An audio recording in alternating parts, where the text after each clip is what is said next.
thinking about it now, it's as if I'm dreaming now, and then I was awake. Then I was awake and conscious. I think they should call it a near-life experience because it's more alive than I've ever been. Meet Pam Najur, a bright, outgoing, normal American, a musician's agent and mother in Atlanta, Georgia, who after years of suffering through intense headaches was diagnosed with a brain aneurysm, entered the hospital to take part in a radical new surgical procedure, and while there, underwent something unique in the annals of the near-death experience. Unique not because of what she encountered, but because she was fully documented medically all the way. For her surgery. And what we see here is the main artery coming up from the neck that's being injected with dye so that we can see it on the x-ray. And this artery bends around here and comes up into the brain itself, and you see this large bubble that's on the side of the artery, and this is the giant cerebral aneurysm which was threatening Pam's life, in which Dr. Spetzler clipped during his procedure. I was taken in. I remember I was out cold when they wheeled me in. Completely out cold. So as of that time, I had no recollection of what anything looked like. So what do you know happened to you during the operation? Well, I know I heard a sound, and the sound was in a natural D. And the sound went from natural D and took a nosedive through the scale. And I popped out the top of my head. And then I was looking at the body, which was lying on a gurney, and I saw the surgeons, and I realized it was my body, but I did not connect with it and call it me, or think it was me. And now that seems very unusual, but while it was happening, it was totally natural to look at it that way.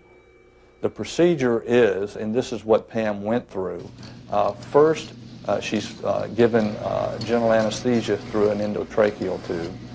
Secondly, her femoral vessels are cannulated, whereas where the tubes are put in there, and she's put on a cardiopulmonary bypass. Her body then is cooled down to 58 degrees Fahrenheit. In the process of this cooling, her heart stops, goes into ventricular fibrillation, and then complete standstill. Her head then is opened and the aneurysm exposed at the base of the brain. At this point, her blood is drained from her head, and her circulating blood volume is drained into the bypass machine, and it's turned off. And so her brain is then without blood. It's without any electrical activity because EEG leads are hooked up. Her heart is stopped. She's not breathing. And her body temperature is 58 degrees Fahrenheit. She meets all of the criteria for physical death. And I became aware of a presence, and I sort of looked at it, and it was bright and glowing, and it seemed a long, long way off. And I say it's like an elevator shaft. And at the end was this incredibly beautiful, bright light. I've never seen a light like that anywhere. It was alive. It was breathing. It was real warm and real comfortable and real loving. I wasn't at all afraid. It was wonderful. And as I got closer to the light, other presences began to come around me. And many I recognized as the people I had lost, who I was related to. The question, though, is that while she is cooled, while there is no blood in her brain, there's no electrical activity in the brain, where's Pam? Is Pam dead? Is Pam alive? Is Pam near dead? As I went into the light, towards the light, it refined itself. It became harmonious. and it was liquid, silvery. There came a time I knew that it was time to come back through the tunnel, and I was there with the body again. I remember hearing a phrase from an Eagles song, "You can check out any time you like, but you can never leave." And I thought, that's terribly insensitive. That's awful. And then my next conscious memory was opening my eyes and seeing my family around me. Tom Harper, theologian, Rhodes Scholar, journalist, and author, encountered this story when he was researching his best-selling book, Life After Death. Pam Najur is a special case, the exception that both proves and questions the rule. She was measurably dead, clinically unplugged, as it were, and then she came back to tell us about it. So, is it our measuring devices that need adjustment, or our notions about the nature of death and what it means? Good question. When I began the 3 years that it took to research my book, I knew there was no proof either for or against the existence of life after death. It's just as it is in the case with God. I saw my task then to be the assembly of the evidence, all of it, pro and con, to weigh it, and then to come to a rational conclusion based on a careful analysis of it. If you like, a kind of every man and every woman's common sense approach to the question. The one thing I can safely say that we've learned, the foundation stone, the central phenomenon of life after death studies today, is certainly the near-death experience.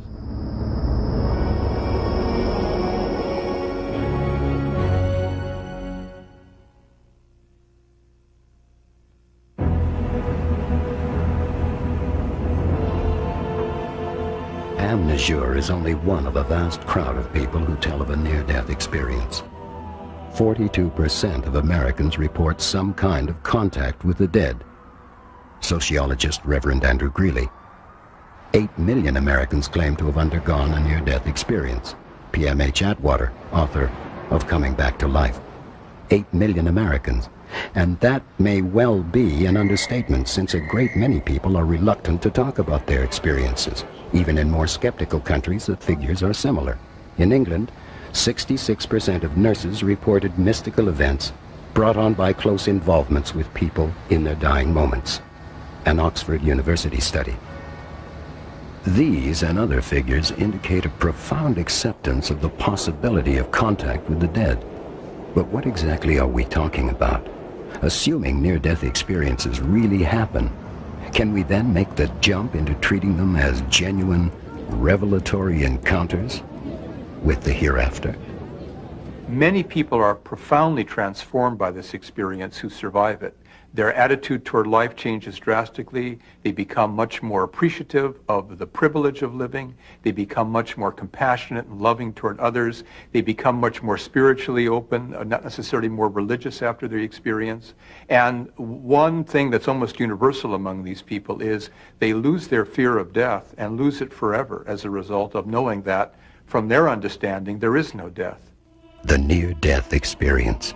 Cast out of yourself, leaving your physical body, passing through unimaginable sounds, light, waves of feeling, overpowering visions of things you never conceived of before, faces of the dead. Are you alive? And if you are, where are you going? How could anyone's life not be changed? How did I change as a result of my experience? Everything about me changed. Now I'm interested in people. I'm interested in what I can do to help their spirit. I changed as a human being. In many ways, I was very aggressive. I wanted to make money in that. And I realized the need for the materialism isn't important. I am determined to seek all the knowledge I can find about anything, and to know God most of all. You do have a feeling of knowingness with the universe, oneness with the universe, and it's not because you're so special, it's because you wake up to who you truly are. I had to deal with, acknowledge, and accept that I am a spiritual being. My priority now are personal relations, people, and my personal life. I was in the nightclub business in New York and in Florida. I had very successful nightclubs, and I was in a very hedonistic and materialistic lifestyle. I was partying and drinking champagne and going out with different girls all the time. It was a perfect world that I lived in. Well, I got into an argument with a business associate in my nightclub. Listen, don't call me a cheat in front of my friends, okay? I think I can call And you whatever I we want. started fighting. Be calling me kid. Bucket face.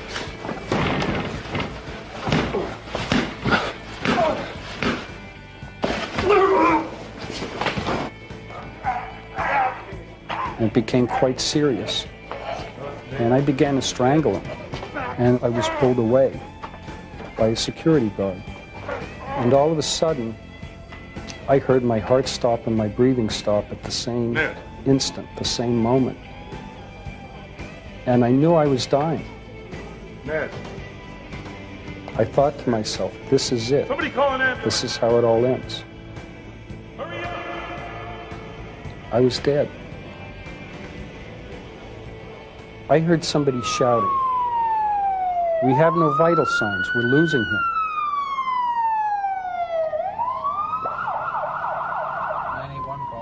And at that point, I found myself in an ambulance. I could hear the driver on the two-way radio, and he was telling the hospital that they were on their way with a patient who just coded in the ambulance.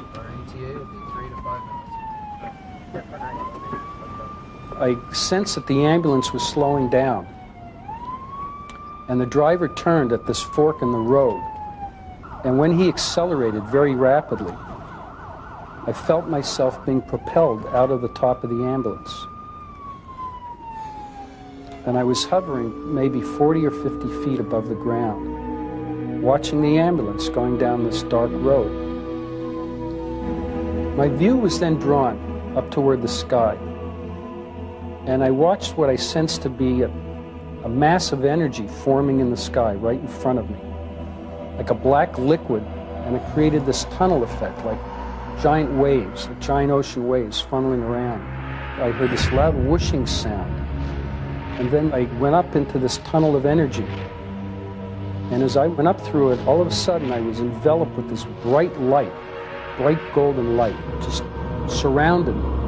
Then the light became brighter and brighter, and it turned to a pure white light, radiant, beautiful light. And I knew I was in the presence of God.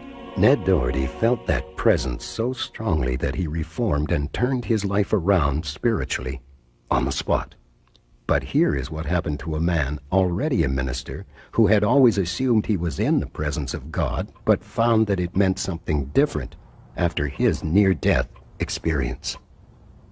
I was asleep, and I awoke about 3 in the morning with great pain.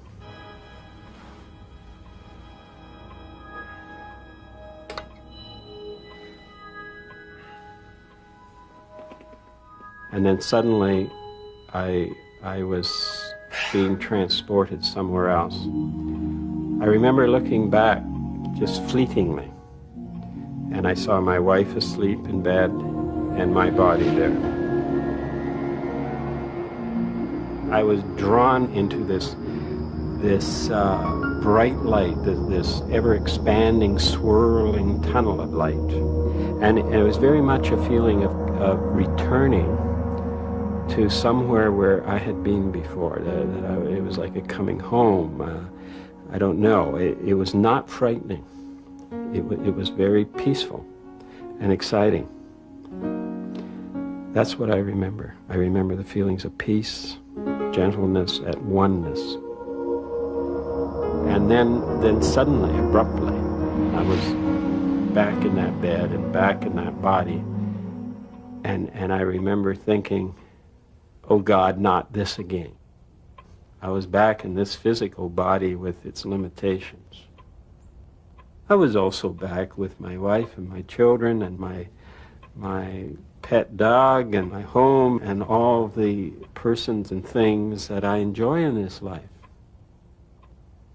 but I had had a glimpse of something else, and all of that faded into insignificance.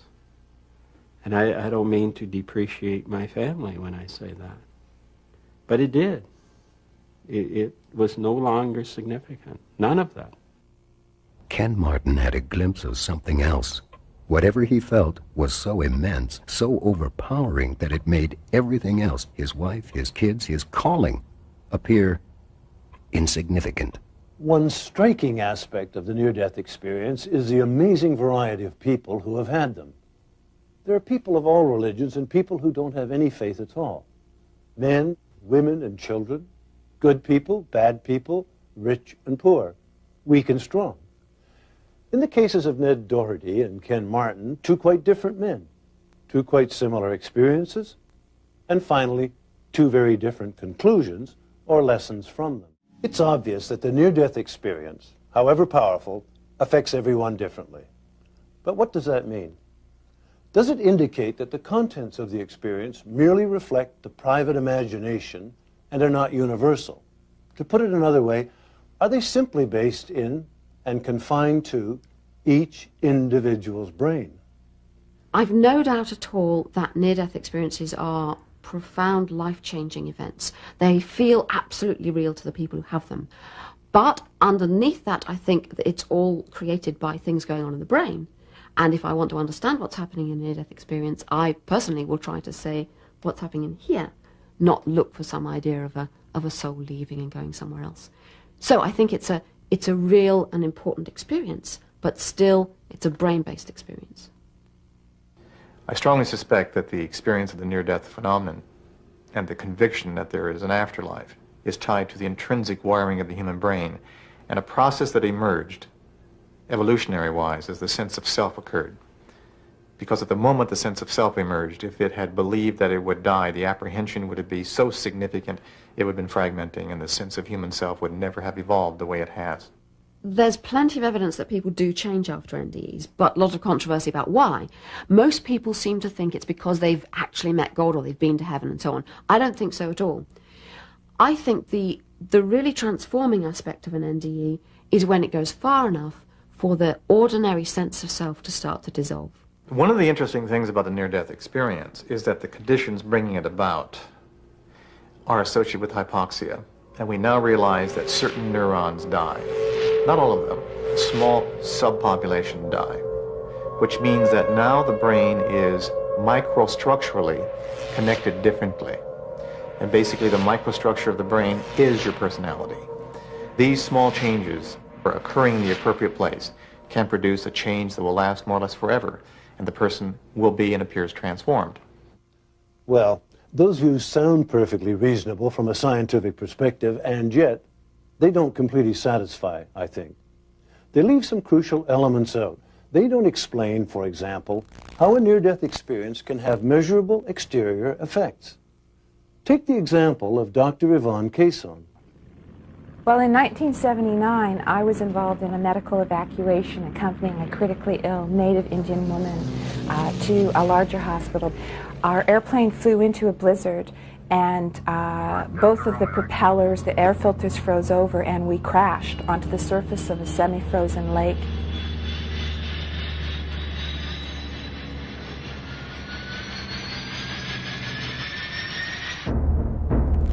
The patient died, and so did Dr. Cason. But a bright, pure, blissful light enveloped her, took her out of her body, and soothed her.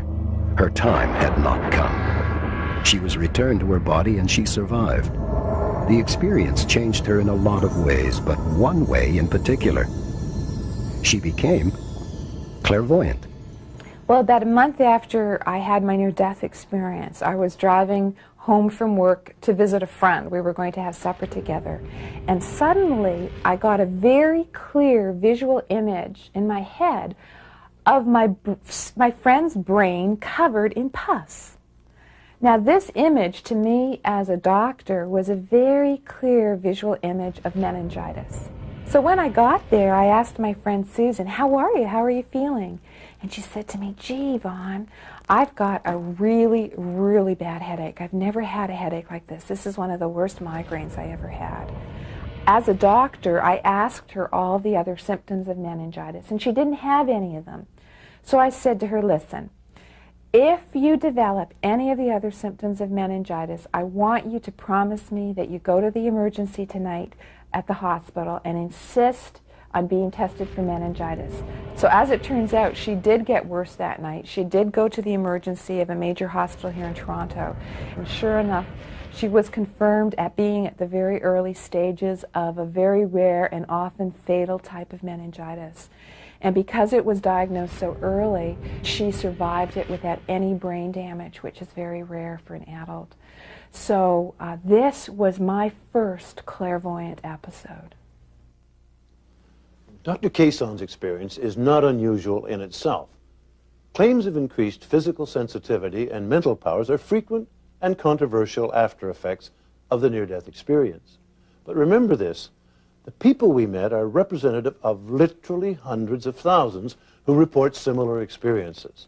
They can't all be wrong. Something has happened to these people, and it has to do with the questions we asked earlier. Is the near-death experience indeed confined to the brain only? Or is it the result of non-physical phenomena of the spirit? I came down and said goodbye to him at 6:25. I remember it distinctly, and he was the happiest kid on earth because he was going to do what he loved to do. And, it was the last moments I saw him alive.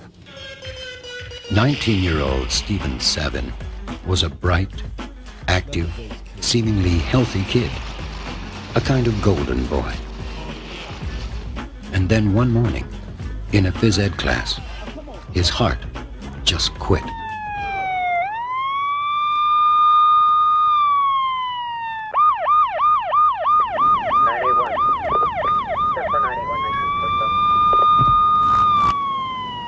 He was pronounced dead in a hospital before either his frantic parents could get there. Their shock was crushing and total. I had never felt so much hurt in all my life, and it's a hurt that you just can't take away. It was almost as if this great big hole was suddenly inside of you. And no matter what, it just wouldn't go away.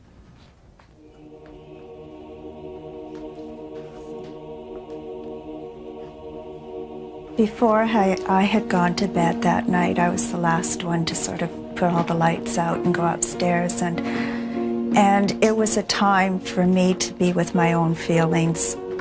We'd had a house full of people all day, and it was my time, and I just started to talk to Stephen. It was something that I felt that would help me. And I had asked him if there was any way in the world that he could come and say goodbye, because I had not been able to say goodbye to him. And I felt that his father really needed something at this time. With that note, I went to bed, and I went to sleep really quickly because I was exhausted. And then I woke up around 3 o'clock, found that Doug I got out of bed. It was around 2:30 in the morning. It was quite quiet out, and I remember coming downstairs and doing a lot of thinking and looking at pictures of Stephen and just generally trying to get a handle on what was going on. And then I came back upstairs, and Linda was in bed, and I got in bed with her, and she was awake, and we were lying there, and it was around 3:10 in the morning, and it was very quiet and peaceful. I miss him. Then all of a sudden, I felt something, and I put my hand over my eyes, and I had my eyes wide open. What? And I felt, and then I saw a light. I said to Linda, there's something happening. What does it look like? And she said, what was it? And I said, I don't know, but there's just something here. And I saw the light, and I knew it was Stephen.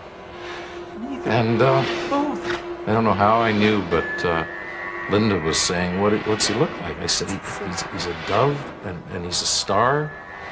and he's neither one at the same time. He's in and out, and he was pulsing with energy and bright light and very distinct and real. And Linda said, "What's he saying?" And I said, "He's not saying anything. He's just there in front of me." And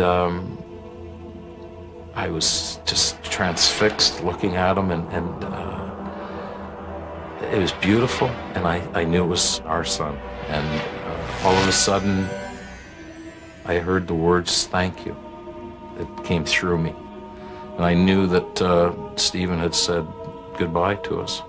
It was the most amazing experience I've ever had in my life. I felt a definite, sudden calm come all over me. This story was one that Tom Harper, theologian, Rhodes Scholar, journalist, and author, encountered when he had finished writing his bestseller, Life After Death. The experience of the Savins is both touching and extraordinarily vivid. But perhaps more importantly, I find it completely believable. Neither of them had had any contact with the paranormal before this occurrence. And while it would be wrong to say that they miss Stephen any less now, there's no question that this incident has allowed them to begin to come to terms with his death. An important point to remember when we listen to stories such as those of the Savins is the sheer number of people who report such experiences. The Savins, in fact, are two of literally millions. Bill Guggenheim is a former Wall Street securities analyst who has now become a noted researcher in after-death communications. While these are very common events, we estimate, as an example, that 20% of all Americans and Canadians have had an after-death communication experience, which translates into numbers such as 50 million Americans or 5 million Canadians. And those are very conservative estimates. Yet numbers are probably closer to double those figures. Yet people don't talk about these because when they have them, they often think they're going crazy or losing their mind, especially if they're bereaved at that time. So if they go to share them with somebody else, there's a great deal of skepticism in our Western culture about after-death communications. And yet the irony is that these are very, very common in other parts of the world, such as the Catholic countries of Central America, South America, parts of Europe, in the Middle East, and even the Far East. There would be no reason to do the research or to write a book about this subject because they're just part of the process of living and of grieving and of dying and communicating after death back to the living person. Marilyn Johnson comes from a long line of native North American shaman and has inherited the gift of soul travel from her late grandfather. The story she is about to tell may give you pause, but the tradition of soul traveling she refers to is practiced by native people and is a process by which she leaves her body in spirit form. My primary purpose in life is to soul travel, gather information in the physical world, and travel to the land of the dead and obtain information from people's ancestors, and then bring the information back and then help people here. So it's sort of compiling information from two different places and then presenting it as a package of information to those who are still living here. Marilyn Johnson helps those in the land of the living gain information about themselves through contact with those in the land of the dead. But she can also use this gift to heal those in the land of the dead. It's about in 1981, there was myself and a few other medicine people here in Toronto received a phone call from a woman in New Mexico. And her partner at that time told us that their house was haunted and described a lot of noises, and they could hear like a little girl crying late at night sometimes, and they checked around the house and there was nobody there. So one evening they were out for a walk and it was at sunset and they were just coming home and they saw a little girl in a long dress in the front window of their house. And they were wondering, who is this little girl and why is she by herself? She looked like she was about 5 years old and maybe of native ancestry. She had black hair and dark skin. Little girl! Hey! And she turned around when they called her and she just looked at them and smiled, and then she walked along the front of the house. And she went about maybe 10 feet and then disappeared right into the house through the wall. So at that point they knew that she wasn't living in this existence, that she was a spirit of some sort. So they were really excited by this and also very afraid because they just didn't know what to do about it. And they walked closer to the house and looked at the window, and they could see the handprints, a child's handprints on the window. So I went soul traveling over 4 nights, like I usually do, and spoke to the spirit of this little girl.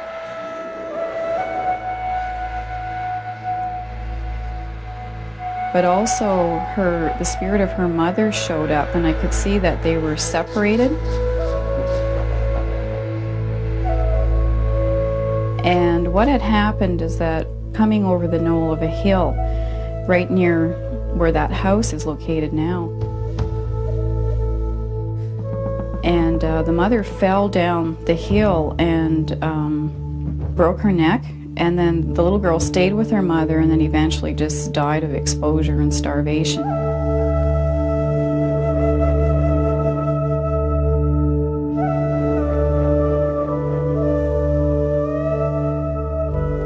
And because they had died at separate times, it's like they were spiritually separated.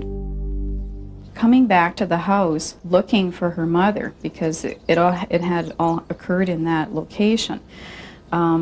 So I relayed this message back to them. And in the meantime, they'd also sent me a photograph of these handprints.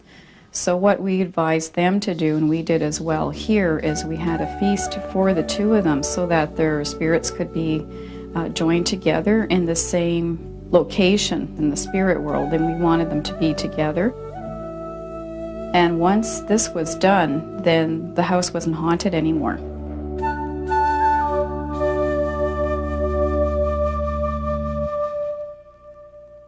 As the Savins and Marilyn Johnson show, there's no lack of evidence about contact with the beyond. But in the Western world, the world of mainstream science and religion and good old hard-headed common sense, the first tendency is always to scoff at such stories, and particularly if you're a scientist. I think death is the most profound blow that a person can face. It's a frightening experience, the end of myself or of a loved one. And people want to deny it, so there's a tremendous denial of death.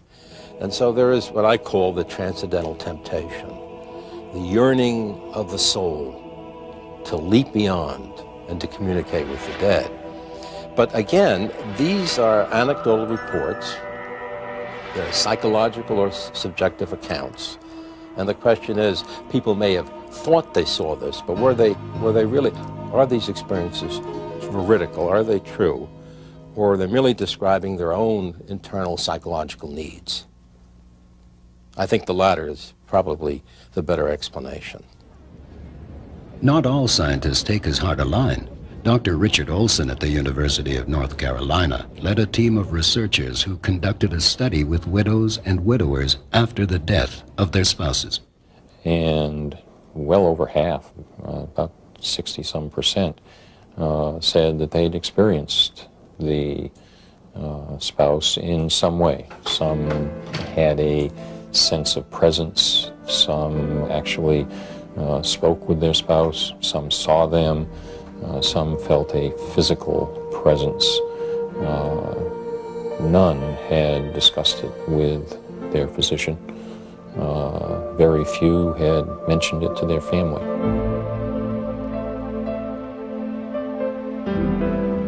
I think one of the interesting features we've found is that during conditions of death, specifically to significant others, such as husbands and wives and children, effectively anyone with whom there is bonding, emotional bonding, interior cingulate type bonding, during these conditions, individuals can often, particularly during dream states, particularly during altered states, can experience information at a distance. And we now realize it has something to do with the right hemisphere and the way the right hemisphere can detect information spatially and how it can respond to emotions. And again, it has to do with bonding. It only seems to work with individuals with whom there's a great deal of emotional bonding.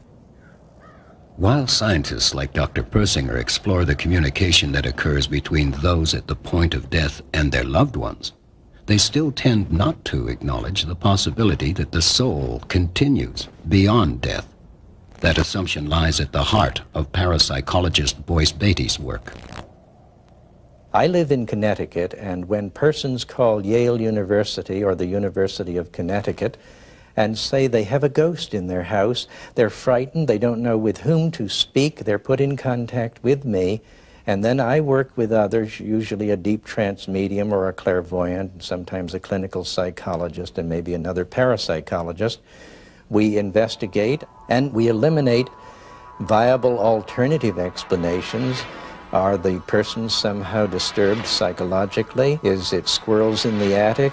And if we cannot find a normal explanation for it, and do find, in fact, that it is a spirit of a deceased human being, then we conduct what is called rescue mediumship, counseling the dead, or soul rescue work, speaking to them, communicating with them, helping them understand they're not in a physical body any longer, and then helping them pass on into the afterlife.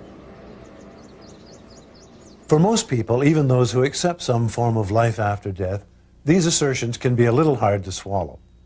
But Boyce Beatty asks us to approach what he calls rescue mediumship from the other direction, from the results it gets, the many people from whose lives he claims to have removed inexplicable disruptions, people such as Bill and Laurie McCauley.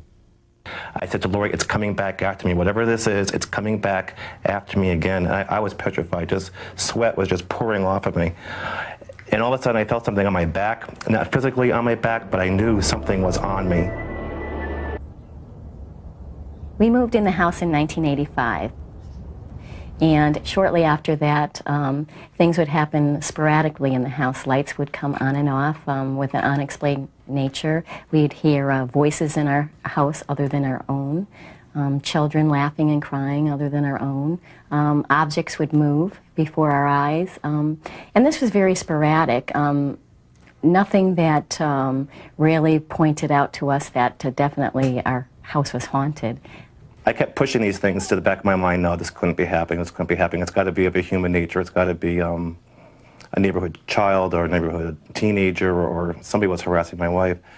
Until one evening I was working second shift and I had come home from work and everybody was asleep. And I took the dog out in the backyard, and all of a sudden this light came out of the ground. It was about 6 feet long by about 3 feet wide.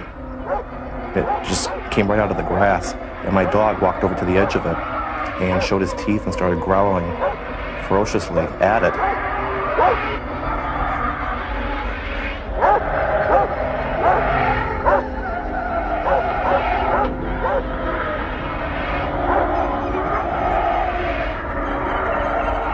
So I grabbed the dog and we went back in the house. And as I locked up the house, my son started having a nightmare, one of many nightmares, upstairs in his bedroom. So I woke him up and brought him downstairs and put him into my wife's, into our bed. So I went upstairs, undressed, and I got into Jeffrey's bed.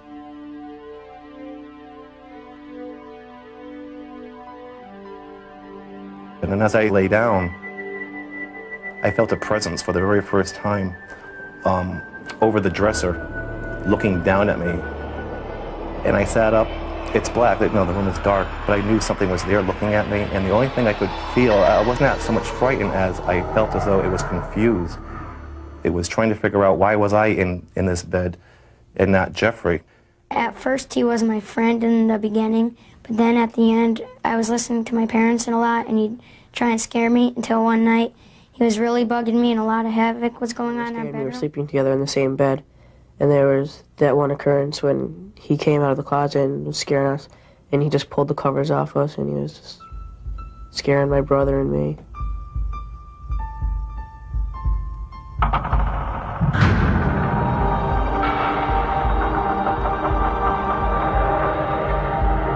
And that's when I concluded for the very first time that there was a haunting or a ghost or some type of entity in our home affecting my family.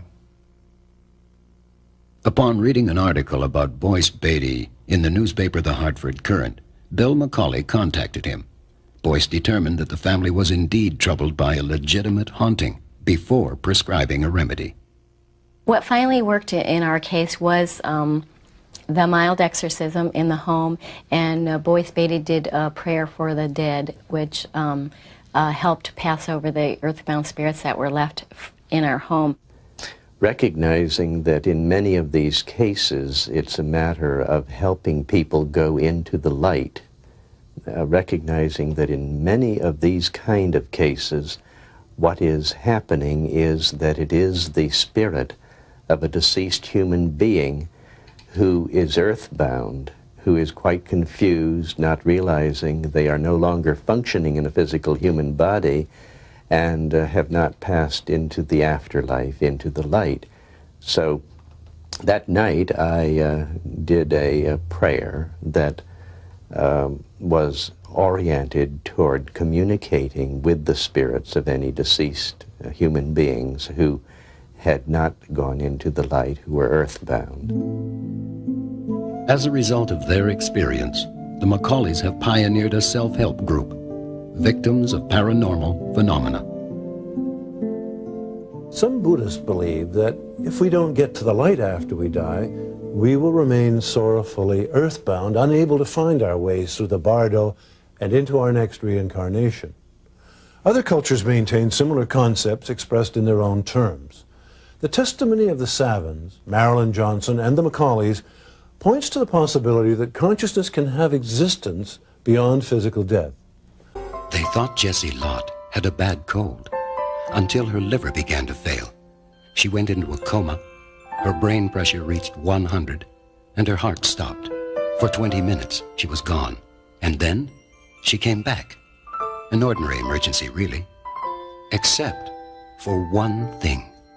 When my heart stopped, I just suddenly saw my grandma, and she passed away like a year ago. What did she look like? Well, she had like a white robe on, and she looked exactly how she did before she died.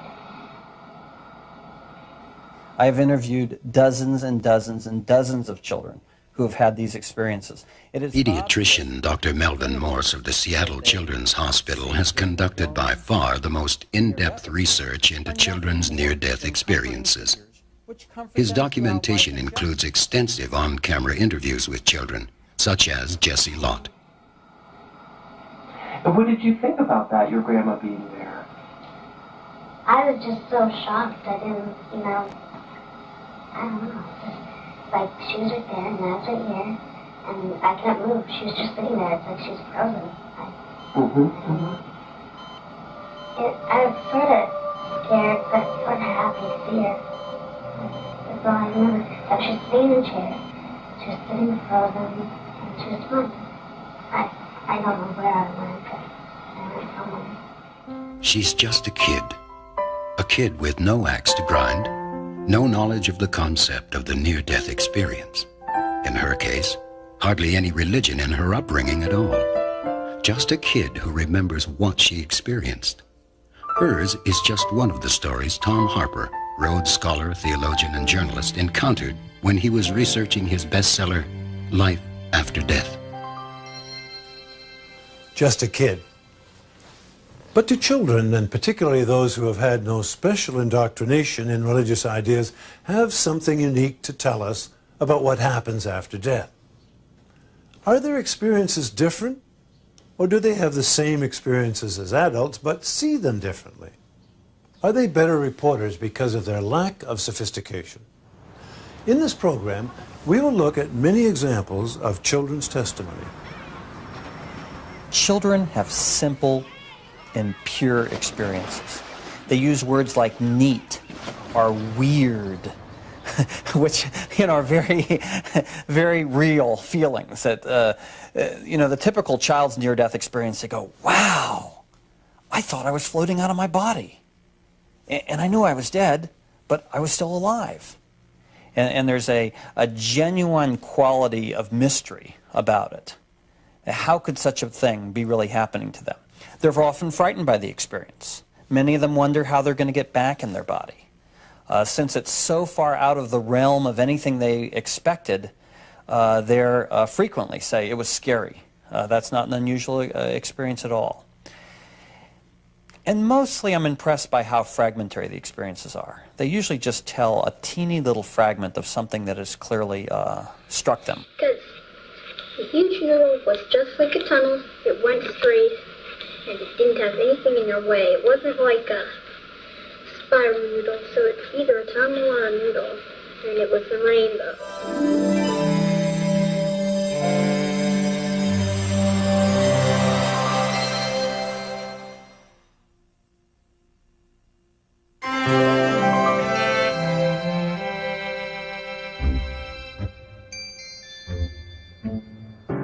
A horrendous crash on a snowy mountain bridge plunged 3-year-old Chris Eggleston into a freezing lake. Was that scary? Yeah, and our mom yelled to take our seatbelts off.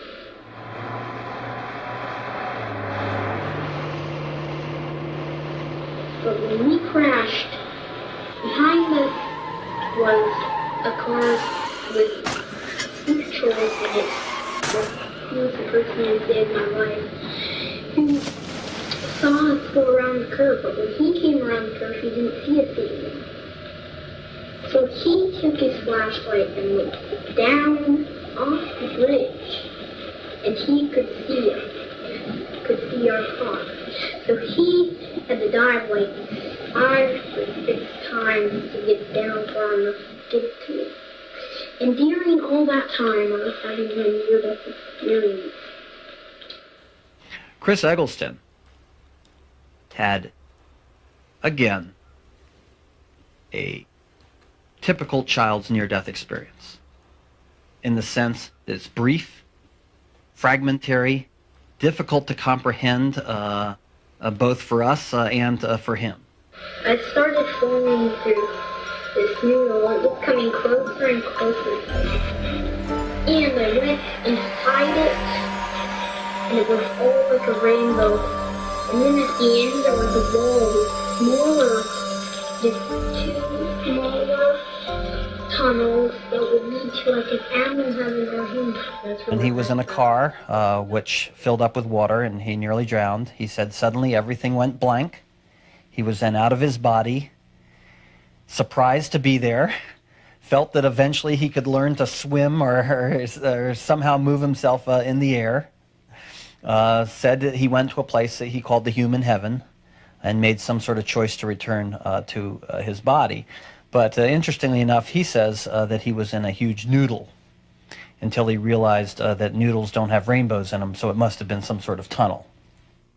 Children's experiences have the common features of tunnels, lights, out-of-body experiences, all of which I think we can understand in brain terms.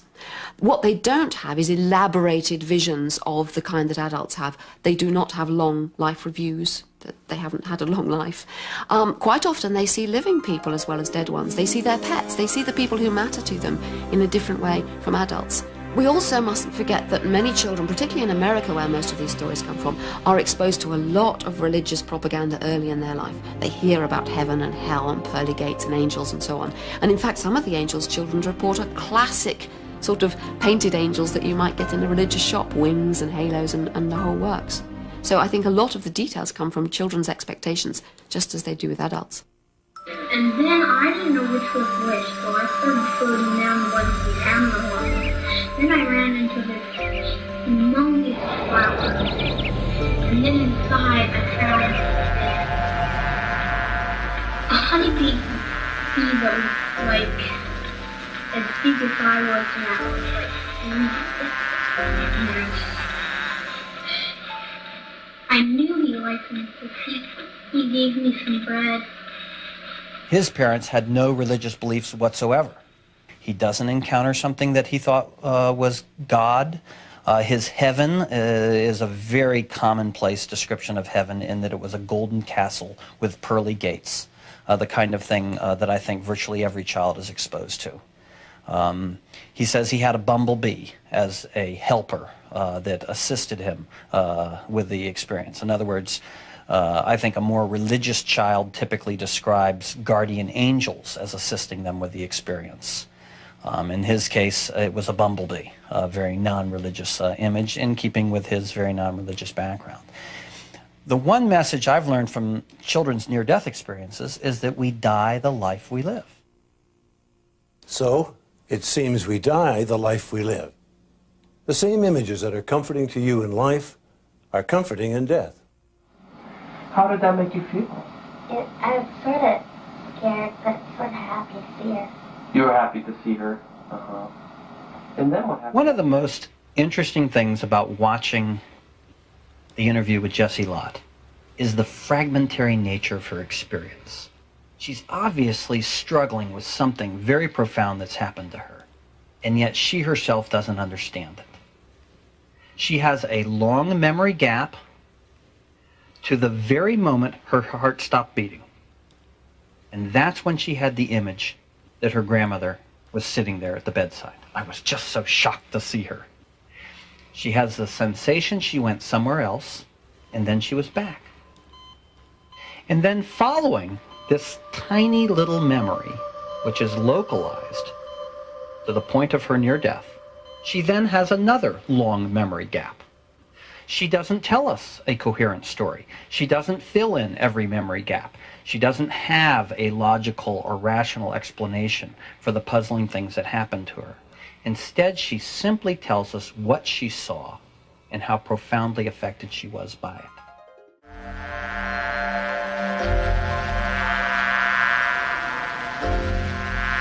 I think it's fair to say that children identify more with natural phenomena than adults do.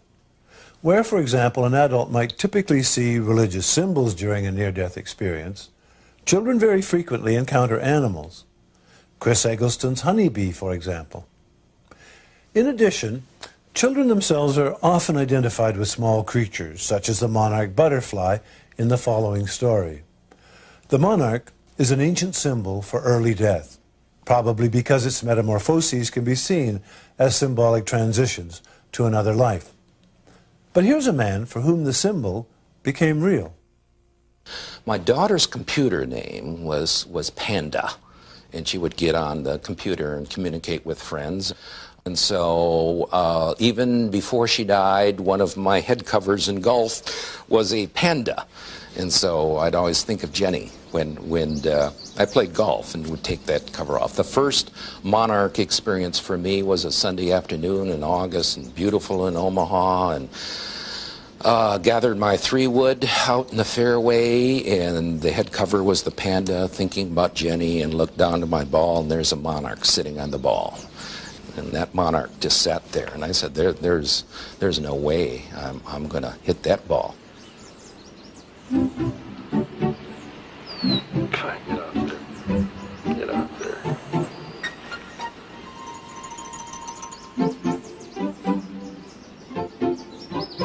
So after several minutes, finally the monarch very gently and kind of spiraled up and went away, and I felt very warm about it, told my wife, and within a couple of weeks some more began to happen. I was talking to a new next-door neighbor, and he asked me, how many children do you have? And I'm always reluctant, do I say 3, including Jenny, or 2, just the living? And I said 3.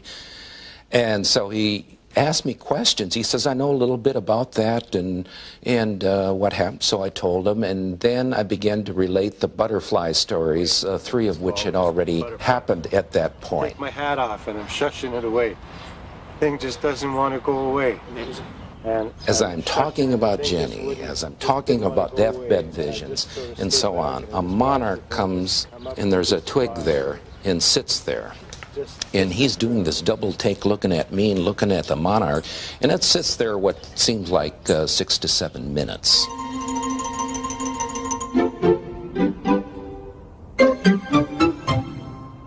And so for me, I don't know what they prove or whatever, other than I take them for what they are, and that somehow my daughter is still in my life. Somehow, his daughter is still in his life. But in what sense? Is she in some way present in the butterfly? Or do we really mean in his memory? Does this have something to teach us about what happens after death? Certainly many parents think so, and then there are the students and the researchers in the field of children and dying who frequently encounter stories of deceased children who come back to help their loved ones. I interviewed a man who had a little girl who had spent 18 months dying of neuroblastoma, and she'd gone through multiple remissions. How was your day? Okay. Did anybody come to visit? No. No? Can I get you anything? No. Dad? Yeah? No, I've saved One day, 3 times. she and her father were talking, and she was very concerned about what was going to happen. And she said, Daddy, do you know why I've got better 3 times? He said, no, honey, why? She said, because I have to prepare you for my death. And when I feel you're ready, then I'll die. And the day she died, she put her arms around her daddy's neck and said, Daddy, you got to promise you won't do anything to hurt yourself. And he promised. But yet the pain and the anguish so great. 3 days later, he was seriously thinking of killing himself. But he heard her distinctly say, Daddy, remember, you promised. And he said, even though the pain was bad after that, I never seriously contemplated committing suicide again. A hallucination? Maybe. But when people die, there's always an inexplicable aura around them, and never is that phenomenon more deeply felt than when a child dies. The feeling may come from the child, but it encompasses all the people close at hand. There's no end of credible anecdotal evidence to this effect. But Emily Dickinson puts it as clearly as anyone ever has.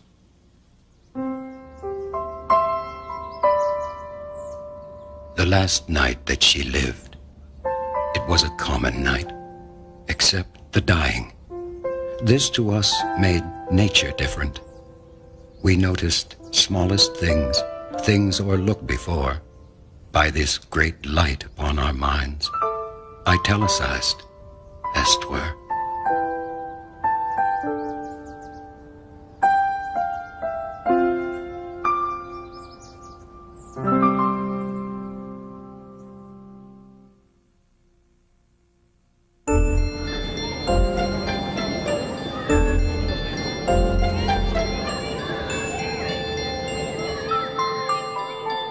You know, something that Dr. Morse has learned from his research is that children don't see death as something to be feared.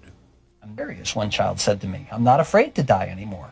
What's the message that people who've had these experiences, that they tell us again and again? I'm no longer afraid to die. Sometimes children carry their indifference to death to extremes, appearing notoriously casual, not to say callous about the whole idea. After all, they can't really conceive of its meaning, and certainly not to its happening to them. Miss Lucy had a baby, she named it Tiny Tim. She put it in the bathtub to see if it could swim. It drank up all the water, it ate up all the soap. It died the very next morning with bubbles in its throat. Miss Lucy had a baby, she named it Tiny Tim. Put it in the bathtub to see if it could swim. It drank up all the water, it ate up all the soap. Tried to use the bathtub, but it wouldn't go down slow. Miss Lucy had a baby. But children not only have near-death experiences, they die too. And there's plenty of evidence that they tend to approach their deaths differently than adults. They are often less frightened and more concerned with the effects on their loved ones. Tanya Caruana had been battling leukemia for close to 3 years when her parents had to break the news to her that she wasn't going to get any better. When her cancer did come back, it was devastating. And that to think that your child is going to die and you're never going to see that child again. Tanya became very quiet, very withdrawn at that point. I knew that I couldn't wait any longer, that I had to confirm to her that yes, there's nothing more that could be done. And that was a very difficult thing as a mother to do, to look your 13-year-old child in the face and tell them there's nothing more that can be done for them. Shortly afterwards, I went down to take a break and have a really good cry for myself. And when I came back up, she wasn't in her room. And I found her in a little 5-year-old boy's room, telling him how important it is that he takes his medication because he was having a lot of problems taking his medication. And I thought, here's this child that just found out that she's dying, and here she is trying to help somebody else. When children are dying of an illness, it's a devastating event for parents, obviously, and siblings. But if the parent can make themselves receptive to the child really truly sharing their experience, rather than continue to be rooted in the physical losses and changes, and that's a very hard thing to do. Anticipating the loss of a child it's one of life's most devastating things. But you have this little child, this little spirit that is having some very wonderful experiences. She was very weak, and you could see her just trying to lift her arms. And at first, we couldn't figure out what she was trying to do. And then we realized through her whispers that she was trying to hug us. So we both took an arm. My husband took an arm, and I took on an arm, and I was laying on the bed beside her. And I put my other arm around her, and I was just holding her. And she kept saying over and over again, "I love you, I love you." She knew that her time had come. If the parents can be more receptive to where the child truly is, not so much where the child's body is, it's a big distinction, they will get some very comforting messages that this child is not alone, this child is going on a wonderful adventure, this child is not afraid, this child is not suffering.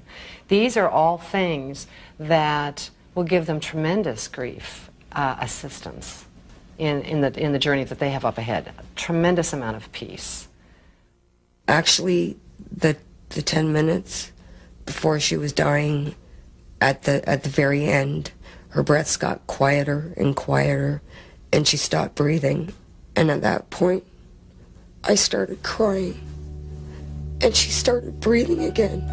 It was like she was trying to make herself go on for my sake. And I told her, I said, "No, Tanya, no, it's okay, it's okay." And at that point, she stopped breathing, and then that was it for her. Tanya's love for her family and her lack of fear in the face of her impending death taught everyone around her a profound lesson in courage.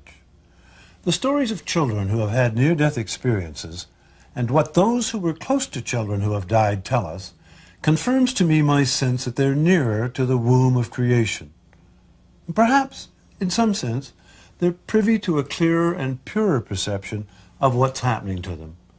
As Maggie Callanan tells us, if we can get beyond the grief and the pain we feel as a child close to us is dying, we might hear them telling us something very important about the journey they see ahead, that it's an adventure, that they're not afraid, and that we shouldn't be either.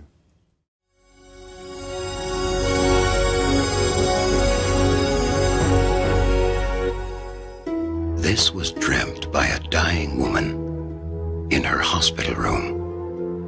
A lit candle suddenly appears on her windowsill.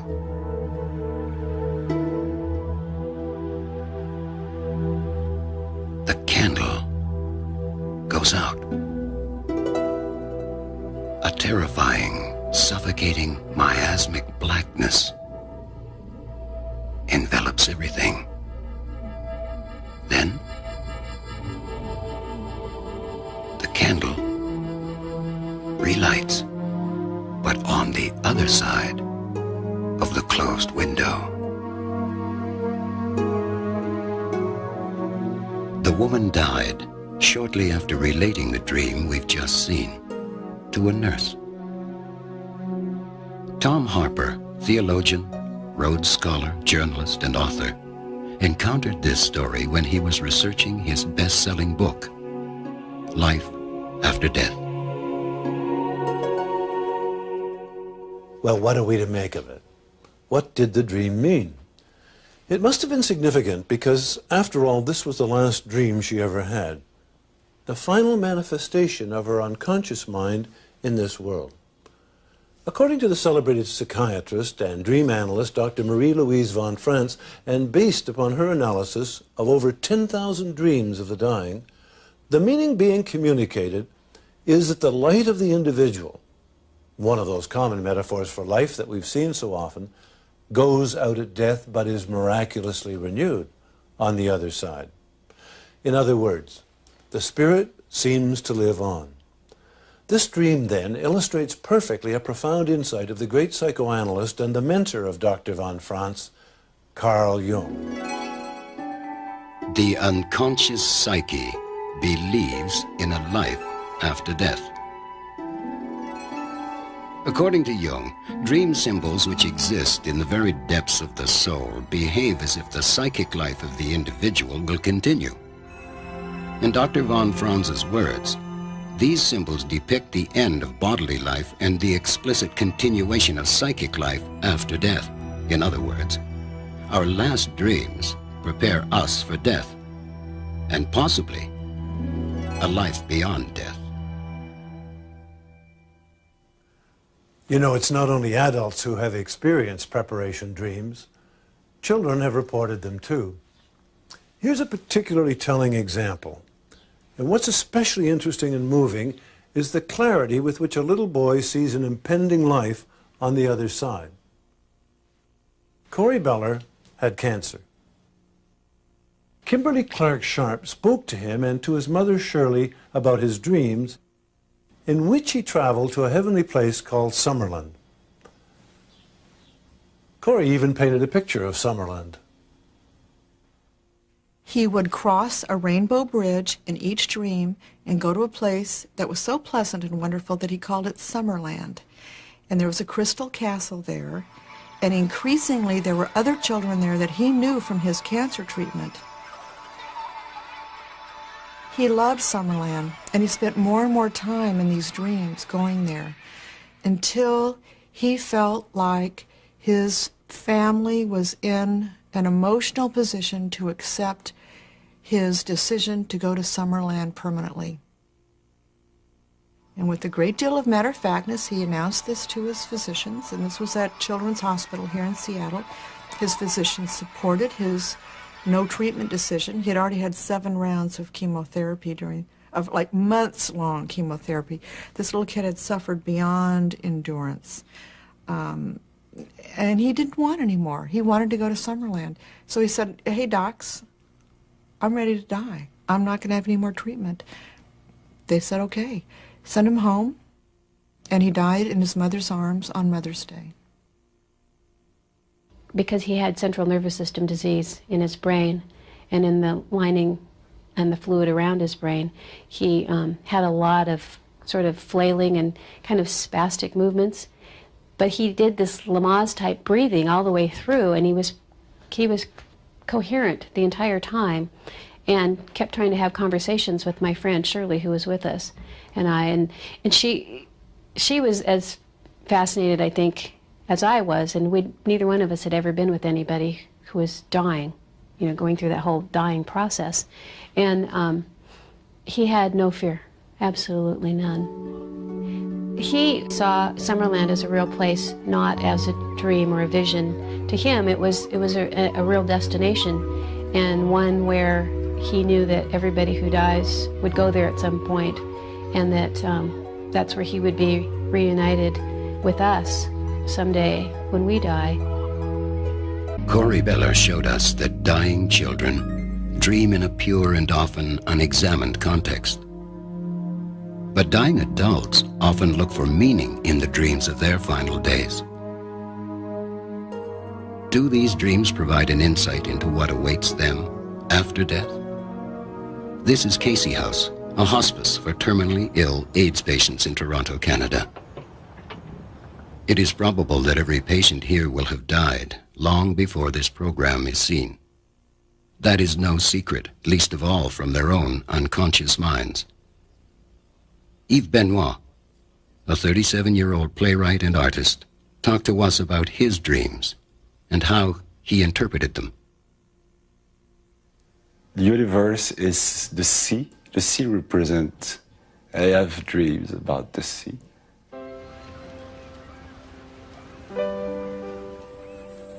Or in Manitoba with the endless fields.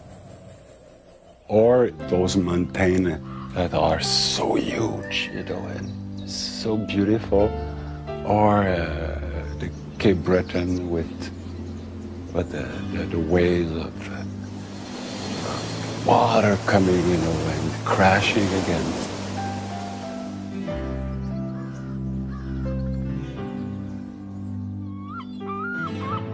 Dying is to be part again of the universe without having to compromise or without having to work for it, you know? There is this sense that they have the power to make your life change like that, you know? But when you die, it's like the elements become your friends, or they have seduced you. Anyway, I don't know if they are your friends or your enemies, but one thing for sure, you're going back to that. Eve rejoined the elements in his dreams 2 weeks after he spoke with us. Douglas Graydon, the chaplain at Casey House, has seen a great many like Eve and listened to them describe their dreams. I think it's taught me that the dying process is a lot more gentle than I presumed it to be. I know there's an awful lot of debate as to whether or not the human body physiologically is releasing hormones or other forms of substances within itself to deaden the pain of approaching death. I'm uncertain as to whether I buy into that totally, if I can phrase it that way. But it's taught me that the dying process can be a very gentle one, can be a very welcoming one, cannot be a frightening process for people, and that it's also something that generally people who are watching the death, if they're listening to the dreams well enough, there's the challenge, that we don't need to be frightened by the death that we're witnessing either. The dreams that I listen to are dreams that tell me that death can be a very reassuring process. The question make me laugh. If I believe in life after death, it's of course I believe in life after death.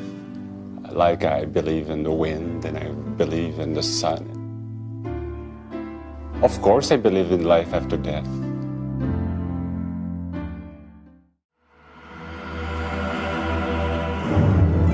Bruce Bynum, an American researcher, has spent much of his professional life studying the many aspects of dream life, including what happens as death approaches. Most cultures have a very rich and diverse way of indicating that death is on its way. Death is inescapable. Nothing can live that will not eventually turn to death. So one's religion, one's culture, one's personal experience profoundly influences the exact content of the symbolism. The symbolization process is a universal process, but the contents of the symbols are different. If you are a Roman Catholic, you may have a certain series of symbols or images come to you. If you are a Buddhist, you may have a different set of images come to you. If you are Hindu, if you are Islamic or whatever. But the symbolization process and the psyche's attempt to come to terms with it, that's a pretty universal phenomenon. And again, the body and the mind begin to not go their separate ways, but the psyche begins to separate somewhat from the physical body and turn its attention toward the deeper regions of its own soul, its own psyche, if you will. There are definite common symbols, particularly in the West, about one's own death. Common ones are one about to take a long trip, a long journey. Another common one is one's final curtain call, if you will. Another one is images of burial grounds. So there are many, many, many very common ones, and you could call them archetypal if you want, but they're very common. You would find a different set of ones if you were in India and a different set of ones if you were in Japan. So culture influences profoundly the content of symbols, but the symbolization process is universal. Sometimes the symbol of impending death can be entirely personal. perhaps only a sound. I heard a fly buzz when I died. The stillness in the room was like the stillness in the air between the heaves of storm. With blue, uncertain, stumbling buzz between the light and me. And then the windows failed, and then I could not see to see.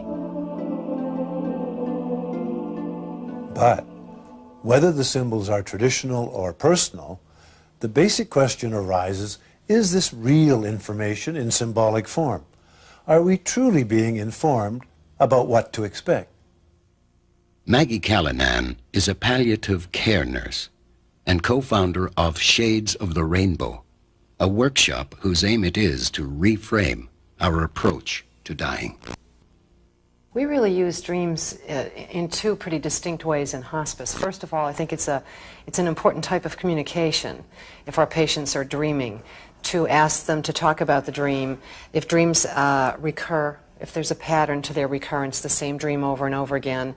Some dreams may have a theme that builds. I remember one woman who lived very much alone, and her cat was her real important person, or the thing that she loved most in life. And the cat, she had had the cat put to sleep just some weeks prior to her own death. And in her dream, she could see the cat down the tunnel. And she would squint and look, and she wasn't sure about the shape. And the dreams were sequential, and as time went by, then she was sure it was the cat, and it was coming closer and closer and closer. And I remember saying to the nurses, she will probably die when that cat comes.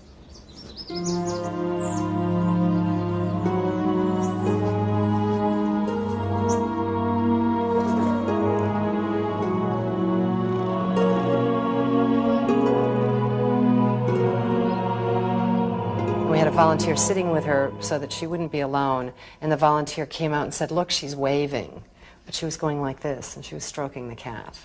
So that was a good tip-off to us that there was this process going on with her.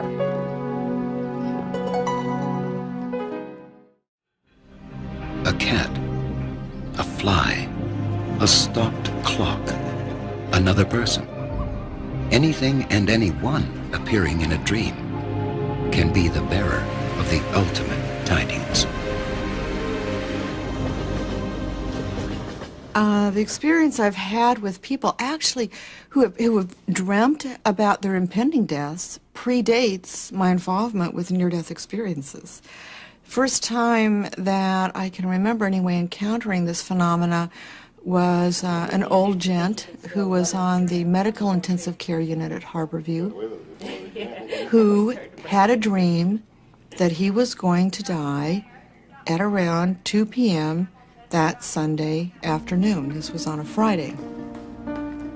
Jim. Yeah. Hi, how are you? And in his dream, his brother, who was deceased, had come to tell him this. 2 o'clock on Sunday, you're going to be with me. 2 o'clock on Sunday, you're going to be with me. 2 o'clock on Sunday, you're going to be with me.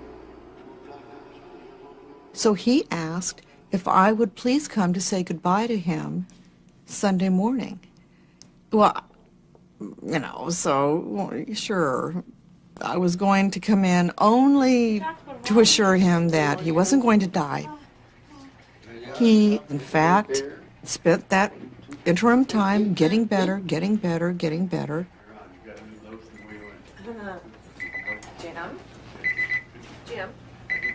Jim. Code Blue 104. And that Sunday, around 2 o'clock, he went into cardiac arrest, and nobody could get him out. Nobody. And he died.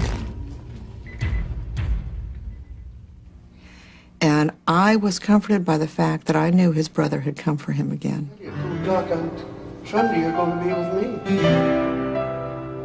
Over the years, Maggie Callanan has come as close to understanding the process of dying as anyone could.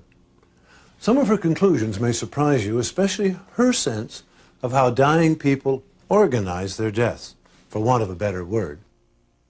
The way I describe it to my families is it's almost like your dying father has a foot in two worlds, and he has the ability to shift back and forth between the two worlds. When I worked in the hospitals, I was never surprised to hear somebody seriously ill say, "I want to go home, I want to go home." That made sense to me. But wasn't I surprised when I started working in patients' homes that patients were saying, "I want to go home"? Then you have to say, wait a minute, what are we talking about here? And patients saying very clearly to my families, "I have to go home now. It's time for me to go." A lot of this kind of symbolic language about taking a trip, seeing a place that no one else can see, being aware of people that no one else can see, oftentimes dead relatives, people who have predeceased the person, or sometimes a spiritual being. Dying patients frequently know exactly when they're going to die, even if no one has told them that they're dying. Now, they cannot stop the process, but they can delay or speed the process up when all around them is in the right place. Most people are aware that a grandmother can wait until her favorite grandson travels across the country to say goodbye. But what people overlook is the dying person who sends the family away, perhaps in a hospital, "Go home and rest, you're tired, I'm doing better." And the family gets home and a half an hour later the nurse calls and says he's gone. That family is left with a legacy of guilt that is destructive and wounding, when in fact it was the last loving act that he actually chose to spare the people he cared the most about. Dying children very prevalently send their parents away. It's almost as though the pain of having them present when they die is too much, that they can't be freed to go on to this journey that they really want to go on to when they see the pain of loss in their parents' faces. This is very important for people to know ahead of time, because otherwise they carry a legacy of guilt with them for years. How could I have gone to sleep? How could I have left? How could I have had dinner in the cafeteria? And they feel terrible anguish over that.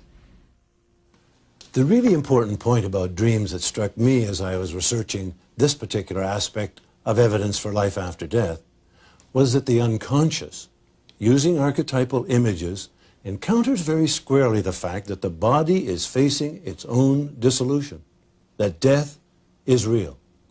At the same time, the psyche also seems to be telling us with very rich and universal imagery that it has a deep-seated belief that life or consciousness somehow goes on at the end.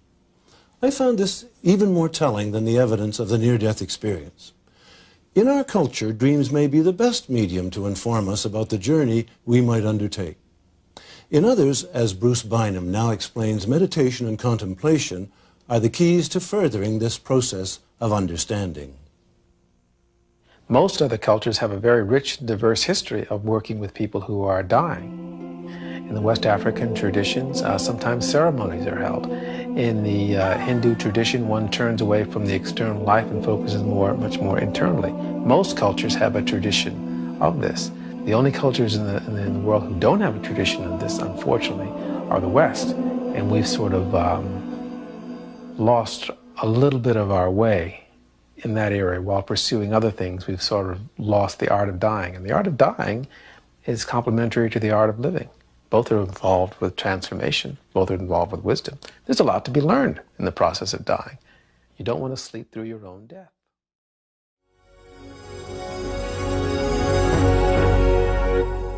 It's hard to get people to believe that it wasn't a suicide attempt. Pat Young was in despair that she would ever be able to resolve the difficulties in her marriage.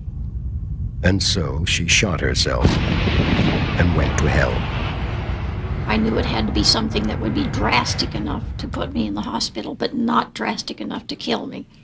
So I didn't do my torso because I didn't want to do any serious damage. So I thought if it went in one side of my neck and out the other side, that would be bad enough to put me there, not bad enough to keep me there. I had no idea I would die. I was in a coma for 3 days on life support. They were positive I wasn't going to live. They had informed the family that they had lost too much blood. It started out with these little beings, child-sized creatures, grotesque, absolutely grotesque little creatures. And they took great delight in doing things. They would make holes in me. They would either shoot me or they would make holes by actually hitting me. And in these holes they would put horrible things, anything that was excrement, vomit, bile, anything that was absolutely obnoxious. And these holes were everywhere. They would put them in my body, in my arm, in my cheek, in my eye socket.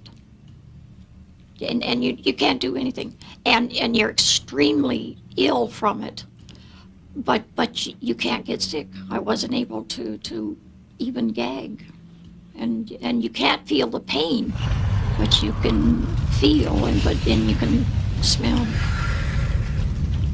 And just beyond my right shoulder, I could hear this very heavy, raspy breathing, and it was getting closer. And I couldn't turn to see, and I didn't want to see. But I knew that as soon as it got within my range of view, that what I had gone through up till then was absolutely nothing. It was absolute pure evil of some sort that was coming. And at the very last second, when I knew the very next instant it would be within my range of view, I opened my eyes and I was alive. Tom Harper, Rhodes Scholar, theologian, and journalist, found when he was researching his book Life After Death that most people who have undergone near-death experiences claim to have at least started on the path to heaven. But there are others for whom the experience turned intensely negative. Hellish, in other words. Not long ago, my wife and I attended a church service in which the preacher declared in no uncertain terms that only those born again in Jesus would be spared eternal damnation. Afterwards, I told him I thought he had a rather narrow view of heaven and hell. "I do indeed, brother," he thundered at me. "I do indeed." It was obvious he felt we were headed in different directions. Maurice Rawlings, a cardiologist in Knoxville, Tennessee, has been on the front line in operating rooms where he has seen numerous people die and revive. He says we are not hearing about negative near-death experiences because no one wants to admit they've been to hell and back. Unless you're on the floor with the patient resuscitating, at the time, the heat of battle, at the time of their experience, why are you fighting me off, John? What do you see? Is there fire down there? Is the devil there? What's there? Then it all comes out. It's not sublimated into painless portions of the memory. You've caught them red-handed. They can't deny it. It's there. The negative experiences are always been there. They just haven't been captured because the psychologists, psychiatrists that interview these patients for a living, collecting cases of after-death experiences, haven't resuscitated one of the individuals they're reporting. How is somebody going to report a negative experience when they won't even tell their family? It's an F on the report card. Ron Regan spent a good part of his early life stealing, extorting, and beating people up, until the unlucky day he came out at the bottom end of a fight, slashed by a bottle and bleeding to death in an ambulance.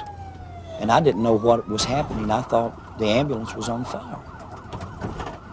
And as it filled with thick black smoke, moving through the thick black cloud, almost like a opening in this thick blackness. And at some point I began to hear screams. Multitudes of people screaming and wailing. And the best way I can describe it is it looked like a volcanic crater.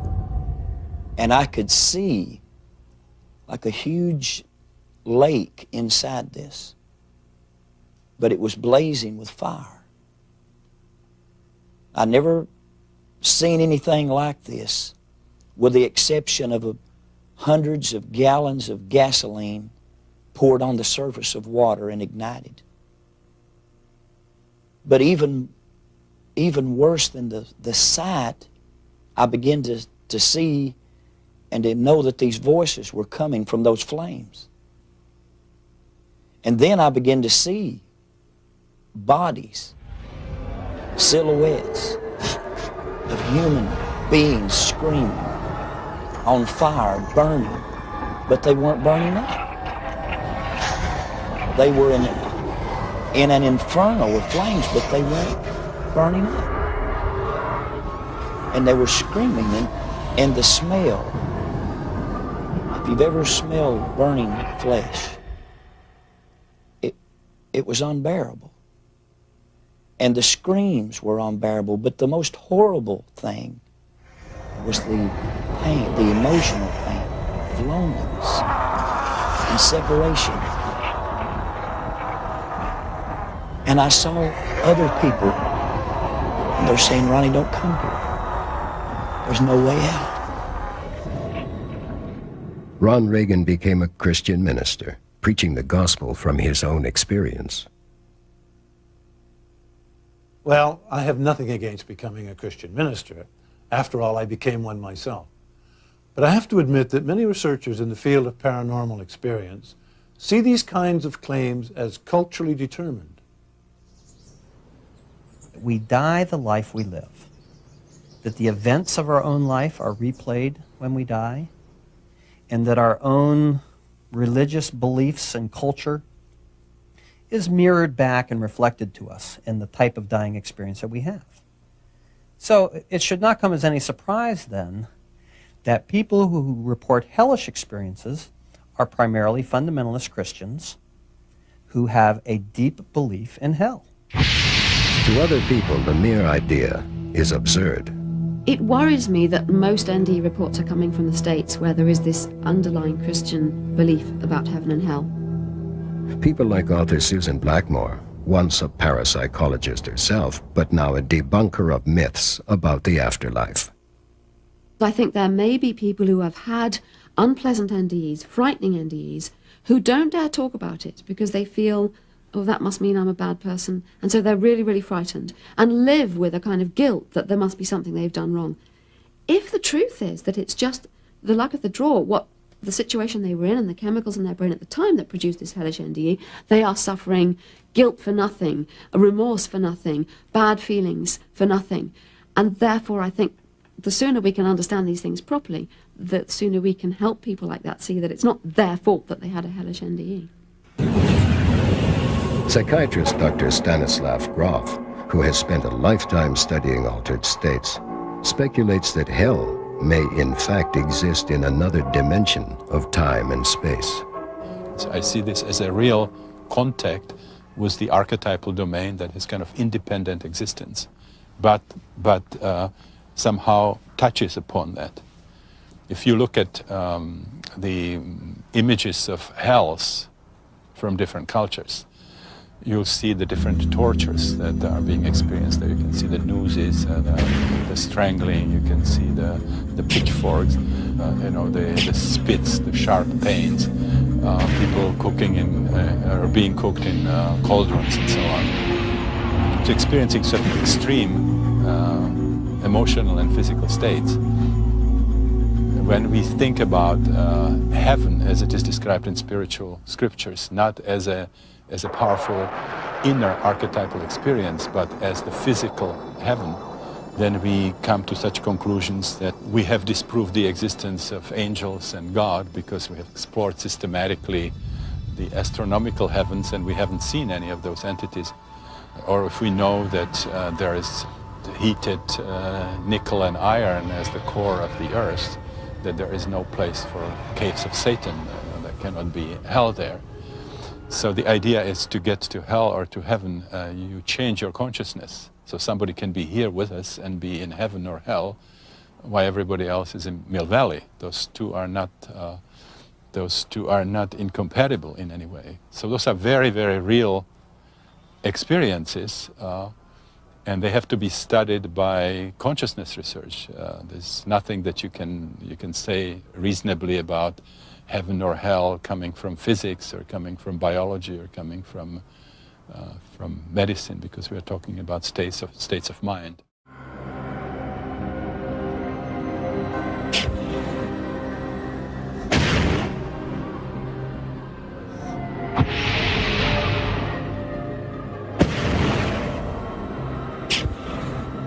Of course, the tortures of hell are not quite the same to all people, not even to all artists. To some, they are good for a last laugh. As that old atheist Voltaire lay on his deathbed, an ever-hopeful priest tried to convince him to recant. At the very least, to forswear the devil. Voltaire shook his head. "Is this any time to be making new enemies?" he murmured. Most people seem to crave for evidence of life after death. And I think this is quite natural because we spend our lives almost being taught that we matter. You know, I must get a bigger car, a bigger bank balance. I must have people love me and approve of me. I must be nice to them so they'll like me. All of these things are me, me, me. In a way, that's the root of all our suffering. I mean, that's what makes us miserable and disappointed and feeling a failure and so on. And I think it's also what drives the desire for me to carry on forever. Because what's all this been for if I'm not going to carry on and reap the reward somewhere or another? Also, there's the question of suffering. It seems sort of to give an answer to the problem of all the suffering around us if we think that somewhere people will get their just desserts. I personally don't think any of that's true, because I don't think there is a little me in here who matters.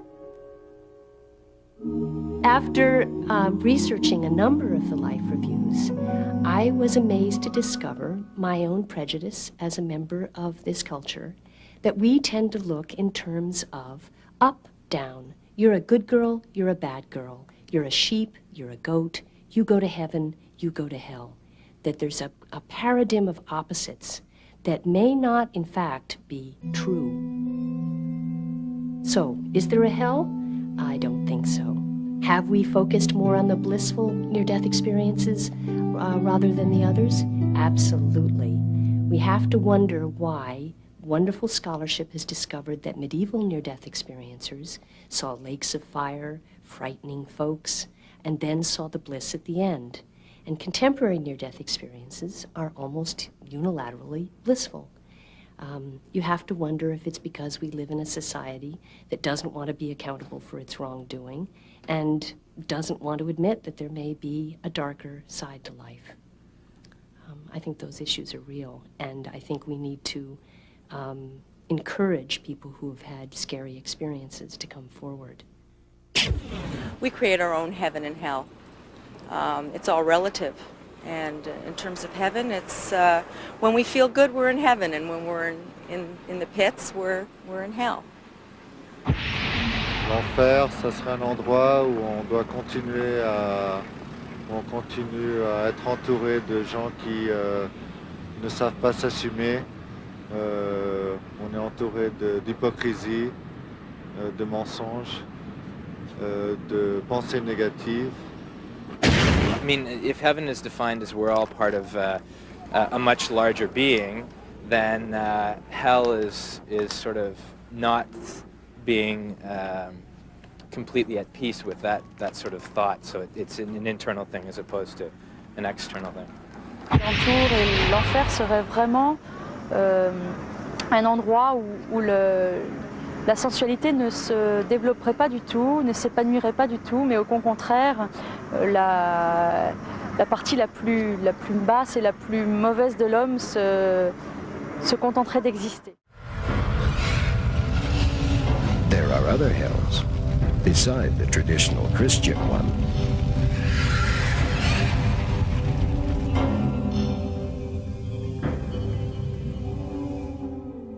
Darkness, void, vacuum, loneliness, absence, nothingness, non-existence.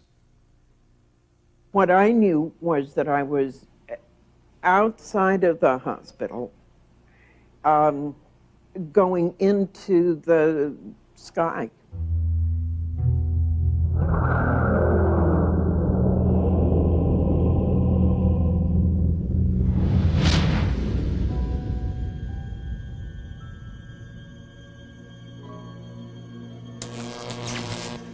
Nancy, you never existed.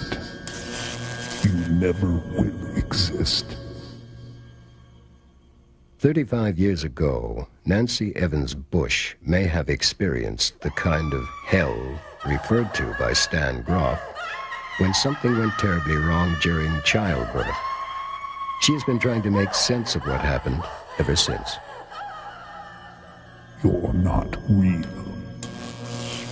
You never existed. Nothing you ever knew existed. You're not real. You never existed. You never will exist. Nor does anyone you think you ever knew, nor your life, nor where you live. You made it all up. You were allowed to make it up. Which meant that not only did I not exist, I remember saying telepathically, but the baby doesn't exist. Her year-old sister doesn't exist. Your mother, your husband, nobody you know exists. You're not real. And nothing you know is real. I've called it instant Holocaust. Nancy believes she has come to terms with the hell she experienced so many years ago. But what about those people whose near-death experiences threw them into hell and who found no hope, no redemption, no promise of anything better, who came back to this life with the sense that all they have to look forward to is perpetual misery? There is a gift in these experiences. Now, it's not a gift we want to get. But if we're stubborn enough, and for some of us this is the only benefit we've ever found for our stubbornness, but if we hang in there,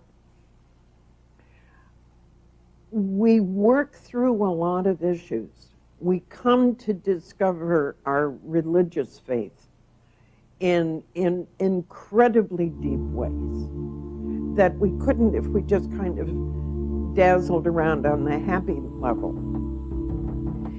So what I'm trying to do is go beyond just the idea of pain equals bad, equals punishment, equals hell, equals eternity, equals despair. Because the alternative to despair, I think, is joy, which is different than happiness. But the paradoxical nature of this is that in order to get to real joy, we have to be able to accept suffering as part of it. And I know that sounds bizarre, but I didn't make up the rules. And it just seems to work that way.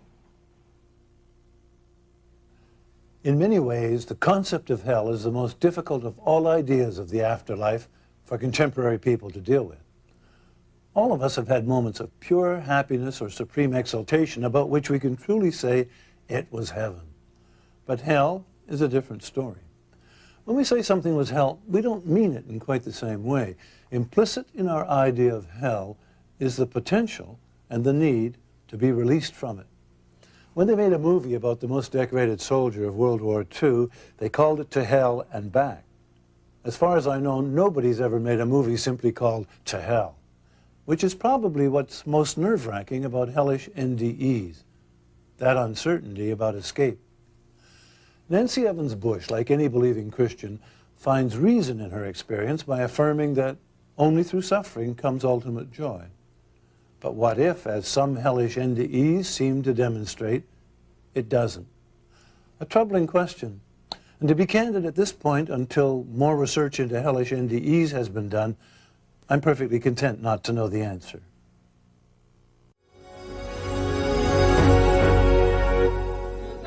Yes, all of God's children got shoes. When I get to heaven, gonna put on the shoes and gonna walk all over heaven. Walk over heaven, over heaven. Everybody talking about heaven, ain't going there. Heaven, heaven, gonna walk all over. I went to heaven. As I was approaching it, I heard wind chimes. Well, it was a sound like wind chimes, but it was every conceivable tone you could imagine. It was awesome. I also heard hymns being sung, and the hymns were being sung simultaneously, but you could hear each individual one. No, that sounds totally ridiculous, but there was a great harmony about this tone, and it was liquid, silvery.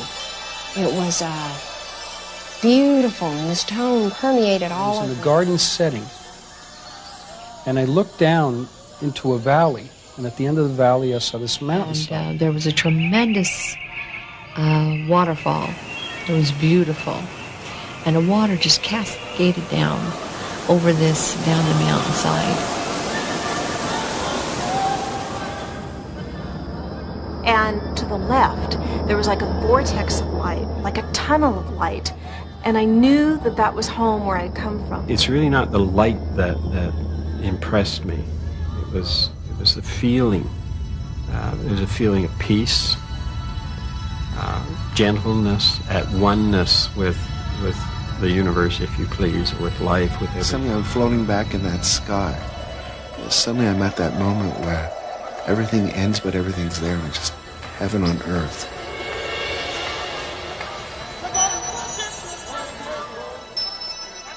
It was beautiful and it was scary. Vicky Umepeg is a blind musician. When she ended up in a terrible car accident, she saw for the first time in her life. I went up through the ceiling as if it were nothing at all. And then I was sucked into this aperture or trough or whatever you want to call it. I really don't know. It was a thing, tunnel. And then I was ejected out on this grass, and there were flowers and birds and trees and people. Flowers, birds, angels, glowing light, deceased loved ones, images of love and warmth, even Jesus himself. Of course, an NDE is only one way of approaching the question of heaven. Does it exist? And if it does, what is it like? But since these experiences are so graphic, it's a good place to start. According to Coming Back to Life, PMH Atwater's study of near-death experiences, 90% of all NDEs are positive. In other words, 9 out of 10 of us think we're headed for the pearly gates.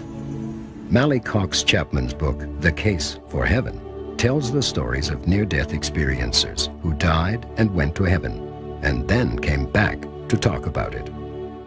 When I started researching The Case for Heaven, I looked at the world religions, what each major religion said about the afterlife, to see how they compared and contrasted. And I set up a tutorial with an astrophysicist to see if I could reconcile 20th century science with what we know about faith. So I've got to admit, I believed in heaven because when I was 4 years old, my grandmother told me there was heaven, and I believed my grandmother. But as an adult, I thought it was intellectually tacky. Astronauts had proven it wasn't in the sky, and Freud had made it pretty clear that wishful thinking exists. So I studied, and after about a year on religions and science, I began to think I knew something, which was probably a bad sign.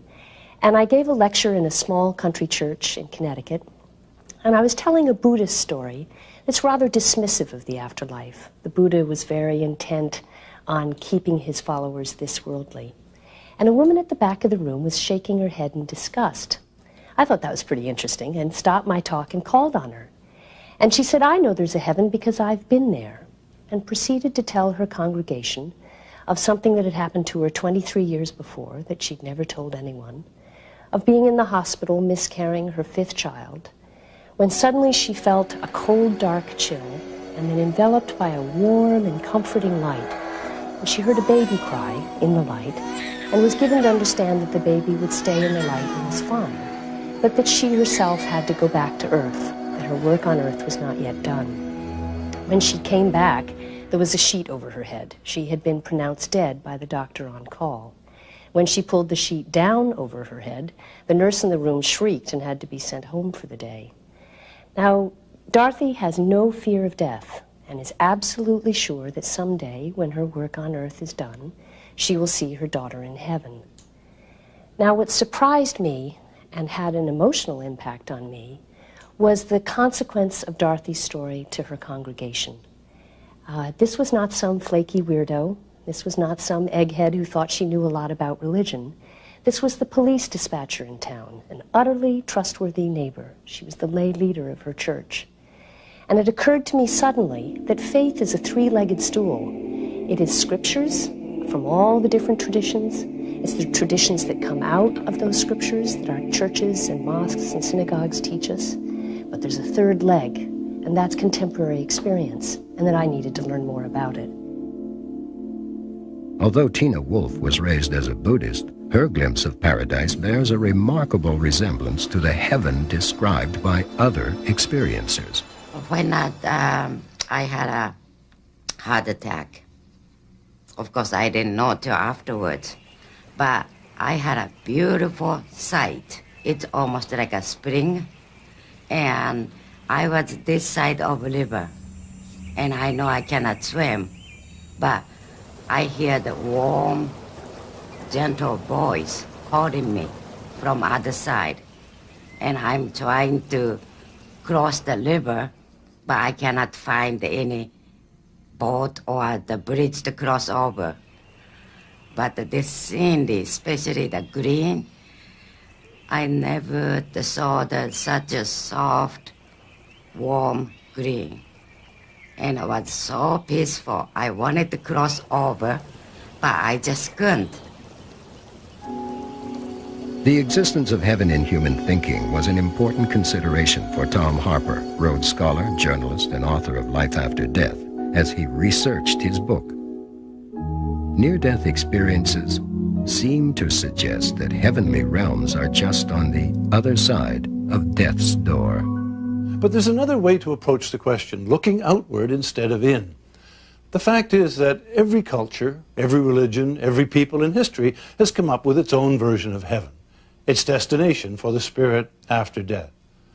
They must have something to tell us, or else a lot of very bright people have been wasting a lot of time. There definitely is a heaven, and I have seen it, and I saw the flowers and the trees and everything else there. Yes, I have seen all of it. Well, in certain conceptions, heaven can seem pretty dull, and in others, pretty incredible. But putting aside the specifics, all views of heaven seem to see it as a kind of reunion with a force greater than the individual, and to view death as a gateway to this reunion. Unfortunately, no one ever brings back documentation. The closest we come are the experiences of people who have nearly died and have begun the transition. They've taken the first steps of the passage to where they're going. Heaven is the word we have in this language for a reality that is beyond words. It's a kind of cultural tagline that all of us understand. My experiencers of the 50 that I interviewed are actually quite modest about their claim of what they saw or how far they got or whether or not they actually were dead or participated in an afterlife. One of my experiencers said, "You know, I got to the gate, but you have to go through the gate to get to the fun part."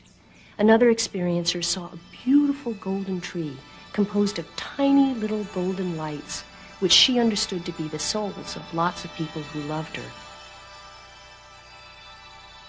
I am not in a position, and I don't think anyone is, having studied heaven for 5 years, to describe heaven. All I can do is say I have so many stories and so much evidence of people who've traveled right up to the edge that we can afford to trust it.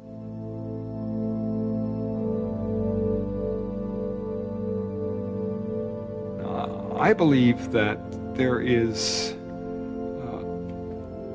a fulfillment in heaven in the sense that if I have been given something and didn't have a chance, or out of fear didn't do something with what I was given, that in heaven that can be fulfilled. And I believe that heaven would be that kind of fulfillment, that sort of finishing of the person.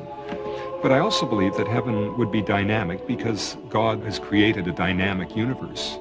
I mean, my heart's beating, I'm breathing, all kinds of stuff's happening, blood is coursing through my veins, the world is dynamic, relationships are dynamic, and therefore if God is where heaven is, then that's dynamic too. So I don't see sitting on a bunch of clouds with a bunch of angels playing harps as any kind of a vision.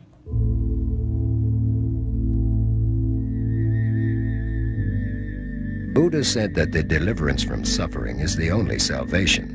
Man must escape the enslavement of earthly desires. He must divest himself of all illusion of individuality and become one with the universe. Then, and only then, can he enter into the simultaneous extinction and ultimate bliss that is nirvana. To reach heaven is to enter into Buddhahood, to become God. Nothing remains in nirvana except goodness and purity. There was this anthropologist who was doing research on death and dying among elderly people. So he went to South Korea and visited this old age home where the occupants were primarily Buddhists. And to his great surprise, and these people facing death and dying, they were not so much afraid of death and dying. And the anxiety level was very low. And then the reason he found was they don't have the same concept of death, as people who believe in single life system have. This is not the end. This is not the extinction. It's merely like you go through winter-like a period, you see. So it's uncomfortable, but there's a reassurance, and then you'll come to spring. It's like when the winter comes, spring would not be far behind, you see. So there's hope, and they'll have another opportunity. Islam is a faith of judgment. The Quran asserts, "And we will set up a just balance, so no soul shall be dealt with unjustly. And although there be the weight of a mustard seed, we will bring it forth and take account. And if the deceased has been a true believer, Allah will reward them for their steadfastness with a garden and a raiment of silk. Reclining therein upon couches, they will find there is neither excessive heat nor cold. Its clustered fruits will be brought within easy reach, and there will wait upon them youths who will not age." According to the Quran, heaven is what you would like it to be. It is the ideal utopia. So you'll have huris, you will have spouses, you will have fruits, you will have everything that your heart could desire. The Quran vividly describes the events on the day of judgment, wherein a sort of a scroll or a book, if you like, will be placed in front of each and every person, and recounting each and every minor or major deed or misdeeds which he or she has committed in this world. And they will then be judged according to their deeds. And if the good deeds outweigh the evil ones, the person will go to heaven. And if the evil deeds outweigh the good ones, he or she will go to hell. In traditional native belief, the spiritual and the natural are a unity. Death is part of the life process, and only those who have no idea how to live are fearful of dying. Death is the gateway to our return to the spiritual world. The spirit returns with the setting sun to the sacred way, to reunite with the oneness of the earth. For the Ojibwe people, the land of the dead is like a place of plenty. I think it's because native people traditionally have been hunters and gatherers and had a very difficult life. So in the afterlife, there's plenty of game to hunt. There's plenty of food. In Ojibwe traditions and myths, there's a lot of mention of lots of berries, blueberries, strawberries, raspberries. So there's an abundance of food, but always in the land of the dead, that's where you will find your ancestors and your friends who have passed on. Betty Eadie is the author of a worldwide bestseller entitled Embraced by the Light. During surgery at the age of 31, She literally died and went to heaven. Today, Betty travels widely and lectures about what happened to her. I saw this pinpoint of light, and this pinpoint of light attracted me. So I turned and I began to travel very quickly, and the light became broader and bigger. The love that was coming from that light began to surround me. And as I came to that intense light, I was taken to a garden. And I say garden because it was so manicured. And there was a tremendous waterfall. It was beautiful. And the water just cascaded down over this, down the mountainside. And everything there was alive. It had spirit.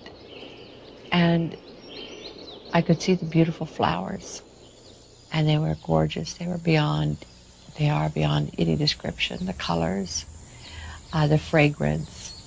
Again, they moved and swayed in perfect harmony to a melody that they produced, also very perfect for God. And as I came closer to the pond, I looked over, leaned over, and kind of brushed the water to look down into it. And when I did, I saw my spirit for the first time, and I marveled at what was now my appearance, because instead of that, I'm going to cry, so I'm going to have to stop for a minute, if you don't mind. I imagine that Betty Eadie had a near-death experience, a profound experience that really changed her. I think the problem is that she has interpreted it in terms of her own Christian upbringing and has become absolutely rigid about the way of interpreting it. I think she's not at all open to any kind of other interpretation than a very fundamental Christian view that the God she met was the God of her own type of Christianity. I think her experience, like every other experience, was a product of her brain. And I think it's a shame that she is pushing this view of, I know the truth and you're all wrong, because her truth is not by any means the same as other NDEers or other people who've had mystical experiences. And I think that sort of rigid view does more harm than good. Here's something to consider. What do we need heaven for anyway? The skeptic might argue that heaven and hell are nothing more than a system of rewards and punishments we use to justify our own actions and to condemn those of people we don't like. Or perhaps as a way to keep certain people in power and promise others a reward after death, provided they don't make trouble in this life. Is that the real heaven? Pie in the sky when you die, by and by? The promise of prizes?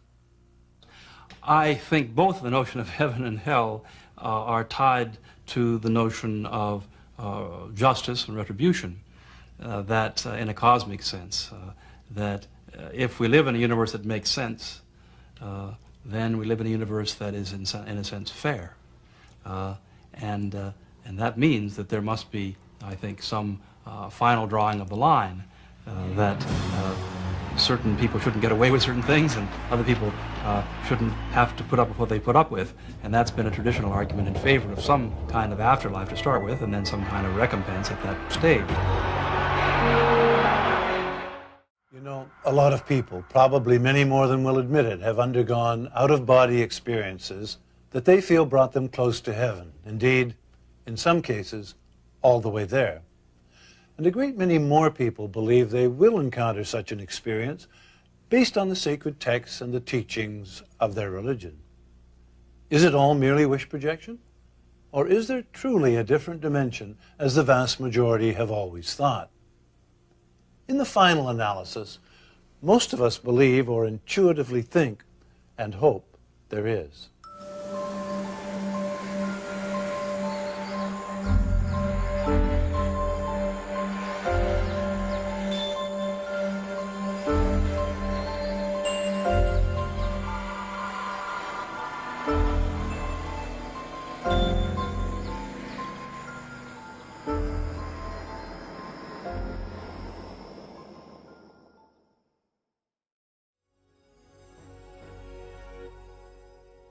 first image that came to my mind was my hands holding onto a cold railing. When Darrell Rooney was young, he found himself inexplicably fascinated by the story of the Titanic. Years later, during a hypnotic regression with Betty Binder, he remembered a past life that ended aboard the ill-fated liner and spontaneously recalled some of the names of other crew members, which he was later able to verify against old crew lists. He was not eager to tell his story, but because of the seriousness of our investigation, he agreed to an interview with us. So I'm out on the poop deck or something like that, and seeing, these faint objects in the distance, and these objects are the lifeboats. And I can see that the davits are empty, the lifeboats are out there, and then I'm staring my fate in the face. The lifeboats are gone, I'm going to go down with the ship. It's a memory that has terror attached to it. So, it's even disturbing to talk about it a little bit right now. The thing that really sticks out to me is the sound of timber cracking, creaking and cracking the way it's not supposed to. This heavy, heavy, twisting sound. And emotional confusion everywhere. Things turning upside down and hitting water, getting caught up in ropes. So this is obviously when the ship broke up and sank. And sense of the hull of the ship there, with portholes, and then getting pulled down into the darkness of this freezing cold water. And I remember all of the emotion that was attached to that this was a really terrifying moment to be experiencing. And the thing that made it really profound was, it just was going, and then all of a sudden, all of the emotion just vanished. And I was asked what happened that caused me to become calm. And what I said was that I separated from my body. And that's how I experienced it. Darrell came to me because he was afraid of the middle of the ocean. He was not afraid of seashores. I asked him what was scary for him, and he said, drowning in the middle of the ocean and being eaten by sharks. And he thought I would find that kind of strange, but I didn't. He was feeling very comfortable that I was accepting of whatever his beliefs and experiences were. I don't go around telling people that I had a past life on the Titanic. And, for obvious reasons, because people don't always take kindly to it. But the reason that I'm willing to talk about it is not so much about that experience as what the whole thing's about. The Darrell Rooney that I met in about 1981 had some bleed through from past life memories, and in some ways was very different. The personality who was on the Titanic was very nose to the grindstone. He worked in a boiler room, and he went to work, and on his off time, he would go up one deck to the bar, and he'd hang out with his buddies, and he never had any life beyond his work. And he never went topside until the ship was sinking.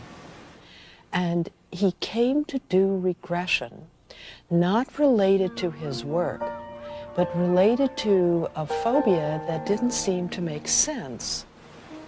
Stories like Darrell Rooney's convinced Tom Harper, theologian, journalist, and best-selling author of Life After Death, that the whole concept of reincarnation needed special consideration. When I came to this point of my research, I knew that reincarnation, the idea that we keep coming back until we get it right, so to speak, was believed in by some early Christians. I was also aware, of course, that nearly two-thirds of humanity have always believed in it in one form or another over many thousands of years. It was important for me, therefore, to look at it as objectively as possible. I think we keep coming back because we have to learn new lessons, and whatever we're going through now, we're back in school for something. Suffering 103 or whatever. there are too many people on earth to die and go to heaven, because heaven would be awfully crowded. You know? And so that's why I think that you know, people are reincarnated. Mon âme sortira de mon enveloppe charnelle, puisqu'elle ne pourra plus y rester. Et elle repartira dans les ténèbres et elle attendra qu'un autre corps soit libre et souhaite l'accueillir pour continuer à développer d'autres vies sur Terre. Sinon, elle continuera ses activités, mais en dehors du corps humain. The soul is sort of like energy, and what Einstein says about energy neither being created nor destroyed, but only transferred to another form, is basically what I believe about in spirituality, that the soul also is never destroyed, but merely goes on to another body. Apparently, one of them was I was a street urchin, and I've been a male in past lives. I can see that, and I have a fair bit of androgyny, and I identify on a fairly male plane, right? I may pose something that will be very disquieting to people, or to those fates and people who think that there's only one life. But the reincarnation is the only rational answer that so far we can find for the inequities and disparities in life. Why has one born blind? Why some people are born handicapped? Mozart was born a genius at age 4. He wrote his first great musical piece. What accounts for that? If there is a God and this God believes in justice and he created all of us, why should he create one better than me? Why should someone suffer more than I do? Why should someone enjoy the bliss of life while others are suffering? And our answer is reincarnation. My first recollection of a past life experience was with a trained facilitator where I did several sessions with her, and then after feeling comfortable with the concept of how memories can come up, I began to have my own spontaneous past life memories. The most significant one for me was a lifetime in Europe. And I remember being a rather young woman and being dressed in rather coarse clothing, muslin-type material. There were 3 or 4 children there. I was trying to prepare a meal just out of water and vegetables, caring for them. There was no husband around, and the next memory that popped out of that was that he had gone away to war, and he wasn't going to be returning. I had been left alone. And of course, that information began to dovetail with my own feelings of abandonment that I'd had all my life. So, in one life, Denise Lampron tells us she was an impoverished farm woman in medieval Europe. In another, she was reincarnated as a Native American male warrior. My Native American experience, well, in that one I was a male. I was a warrior, which is the issue, is basically the same, just experienced it differently. I lost my spouse again in that lifetime. See, we're continuing with the same theme. And lost from my tribe for something that I believed in, which again is another issue in my life. My beliefs have always sort of segregated me from the group. So that was one where it was made clear to me that I was willing to suffer for what I believed in, or to sacrifice, let me put it that way, for what I believed in. Obviously, she believes what she says. But do we? To Christians, the idea that we can change, improve ourselves as we progress from one life to another runs counter to some central doctrines. For example, the unique importance of having only one life to live in this world, the resurrection of the body, a final judgment, and even heaven itself.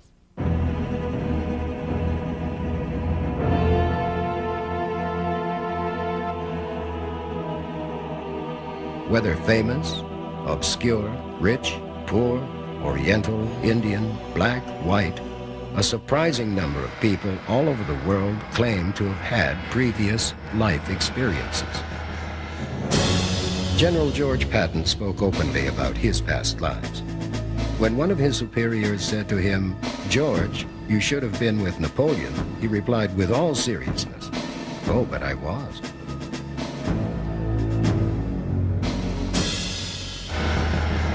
But how can people be sure that they are experiencing a past life? How does the process actually occur? Today, it is often with the assistance of a facilitator.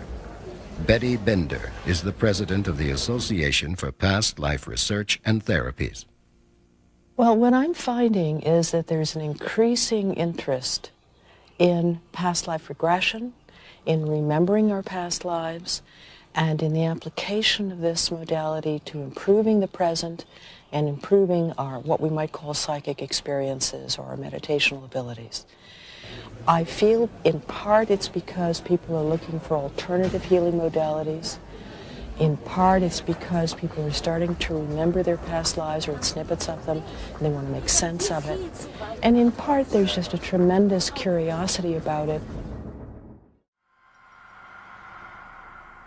Dr. Stanislav Grof's research into the mind and consciousness began in Czechoslovakia before he arrived at the Maryland Psychiatric Research Center in the late 60s. Today, he practices in California. Anybody who is doing work with non-ordinary states with an open mind will see powerful past life experiences. It's simply one type of experiences that occur, that belong to the spectrum of non-ordinary states. So you will see people experiencing episodes from other centuries, from other countries and so on, with a sense of personal remembering, not just having that experience, but having a sense, I was once that person. This is not the first time it's happening to me. The people find powerful connections to their present life, and it has this sort of healing impact when they complete that kind of experience. Now, these are simply facts of observation. Now, the interpretation of these observations in terms of survival of the same unit of consciousness is just one of the possible theories. It's a very good one.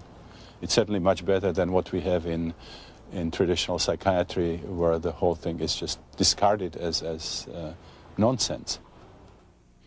I think the whole idea of reincarnation is incoherent.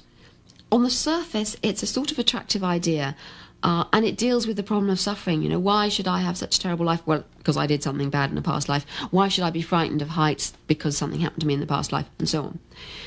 But really, if you think what it could possibly mean, what could be reincarnated? For reincarnation, personal reincarnation, to make any kind of sense, there has to be a soul or a spirit or a me or something or other with memories. The whole idea wouldn't make much sense if we don't bring our memories from one life to the next. And clearly, on the whole, we don't. So I have enormous troubles with the whole idea of reincarnation in its more trivial sense, personal reincarnation. So when I read evidence for young children in India apparently remembering past lives, I have no idea what's going on. Much of it, if it's true, could be interpreted as telepathy, clairvoyance, other things if you believe in those. But in any case, I am not convinced by the evidence we have yet from hypnotic regression to past lives. None of those have really convinced me that they show the continuity of something from life to life. But other researchers would answer Dr. Blackmore by pointing out that there is evidence for reincarnation. Dr. Joel Witten, a psychiatrist and professor at the University of Toronto and the author of Life Between Life, is one of those who tackles the question head-on. What is the evidence for the case for reincarnation? Ian Stevenson and other very careful researchers have methodically documented people's memory and gone out and verified the accuracy of recall. For example, a child may report being such and such a person in such a certain town. They did this, they lived at this address, they were married to this person, and Ian or his researchers will interview the child to get the description, and then go to this place. And Ian Stevenson has well over 2,000 such cases. The bottom line was no one could find fault with his research, with the investigations. And the conclusion was you either accept the hypothesis, the notion of reincarnation, or you're forced to accept the hypothesis of super telepathy. Each of them are, to the Western mind, equally implausible, incomprehensible. And yet, that's what the data says. It's an endless journey, and we living beings are travelers. This is known in Buddhism as samsara, or wheel of life. That means cycle of continued existences or succession of rebirth that an enlightened being goes through different forms of existences. In Buddhism, we view living and dying in successive waves as divided into three divisions: present life and future life and intermediate stage, or bardo, that takes place between the present life and the future life. In other words, it is important to understand that in Buddhism, life and death is not one's only event. The wheel of life. That raises a great many interesting questions. Do we, for example, retain any of the characteristics of our previous existence in a new one? Can we in some way choose our next incarnation? And perhaps the most interesting of all to me, if we've had past lives, why don't we remember them? There are several responses to that. One is perhaps we haven't had any past lives. This might be our first incarnation. That is a possibility. I have another case where a person hasn't incarnated for so long that they can't, there's nothing they can relate to, sort of like a caveman existence. But children, by and large, do remember. It's been my experience and the experience of many people who are familiar with the idea of reincarnation. If you take a child who's 3 or 4 that has sufficient language to understand what you mean, many children can simply tell you, oh, my name was Ethel, and I worked on a farm, and I was married to Sam, and I think I had 4 kids. And I think I remember dying when I was 82 or something.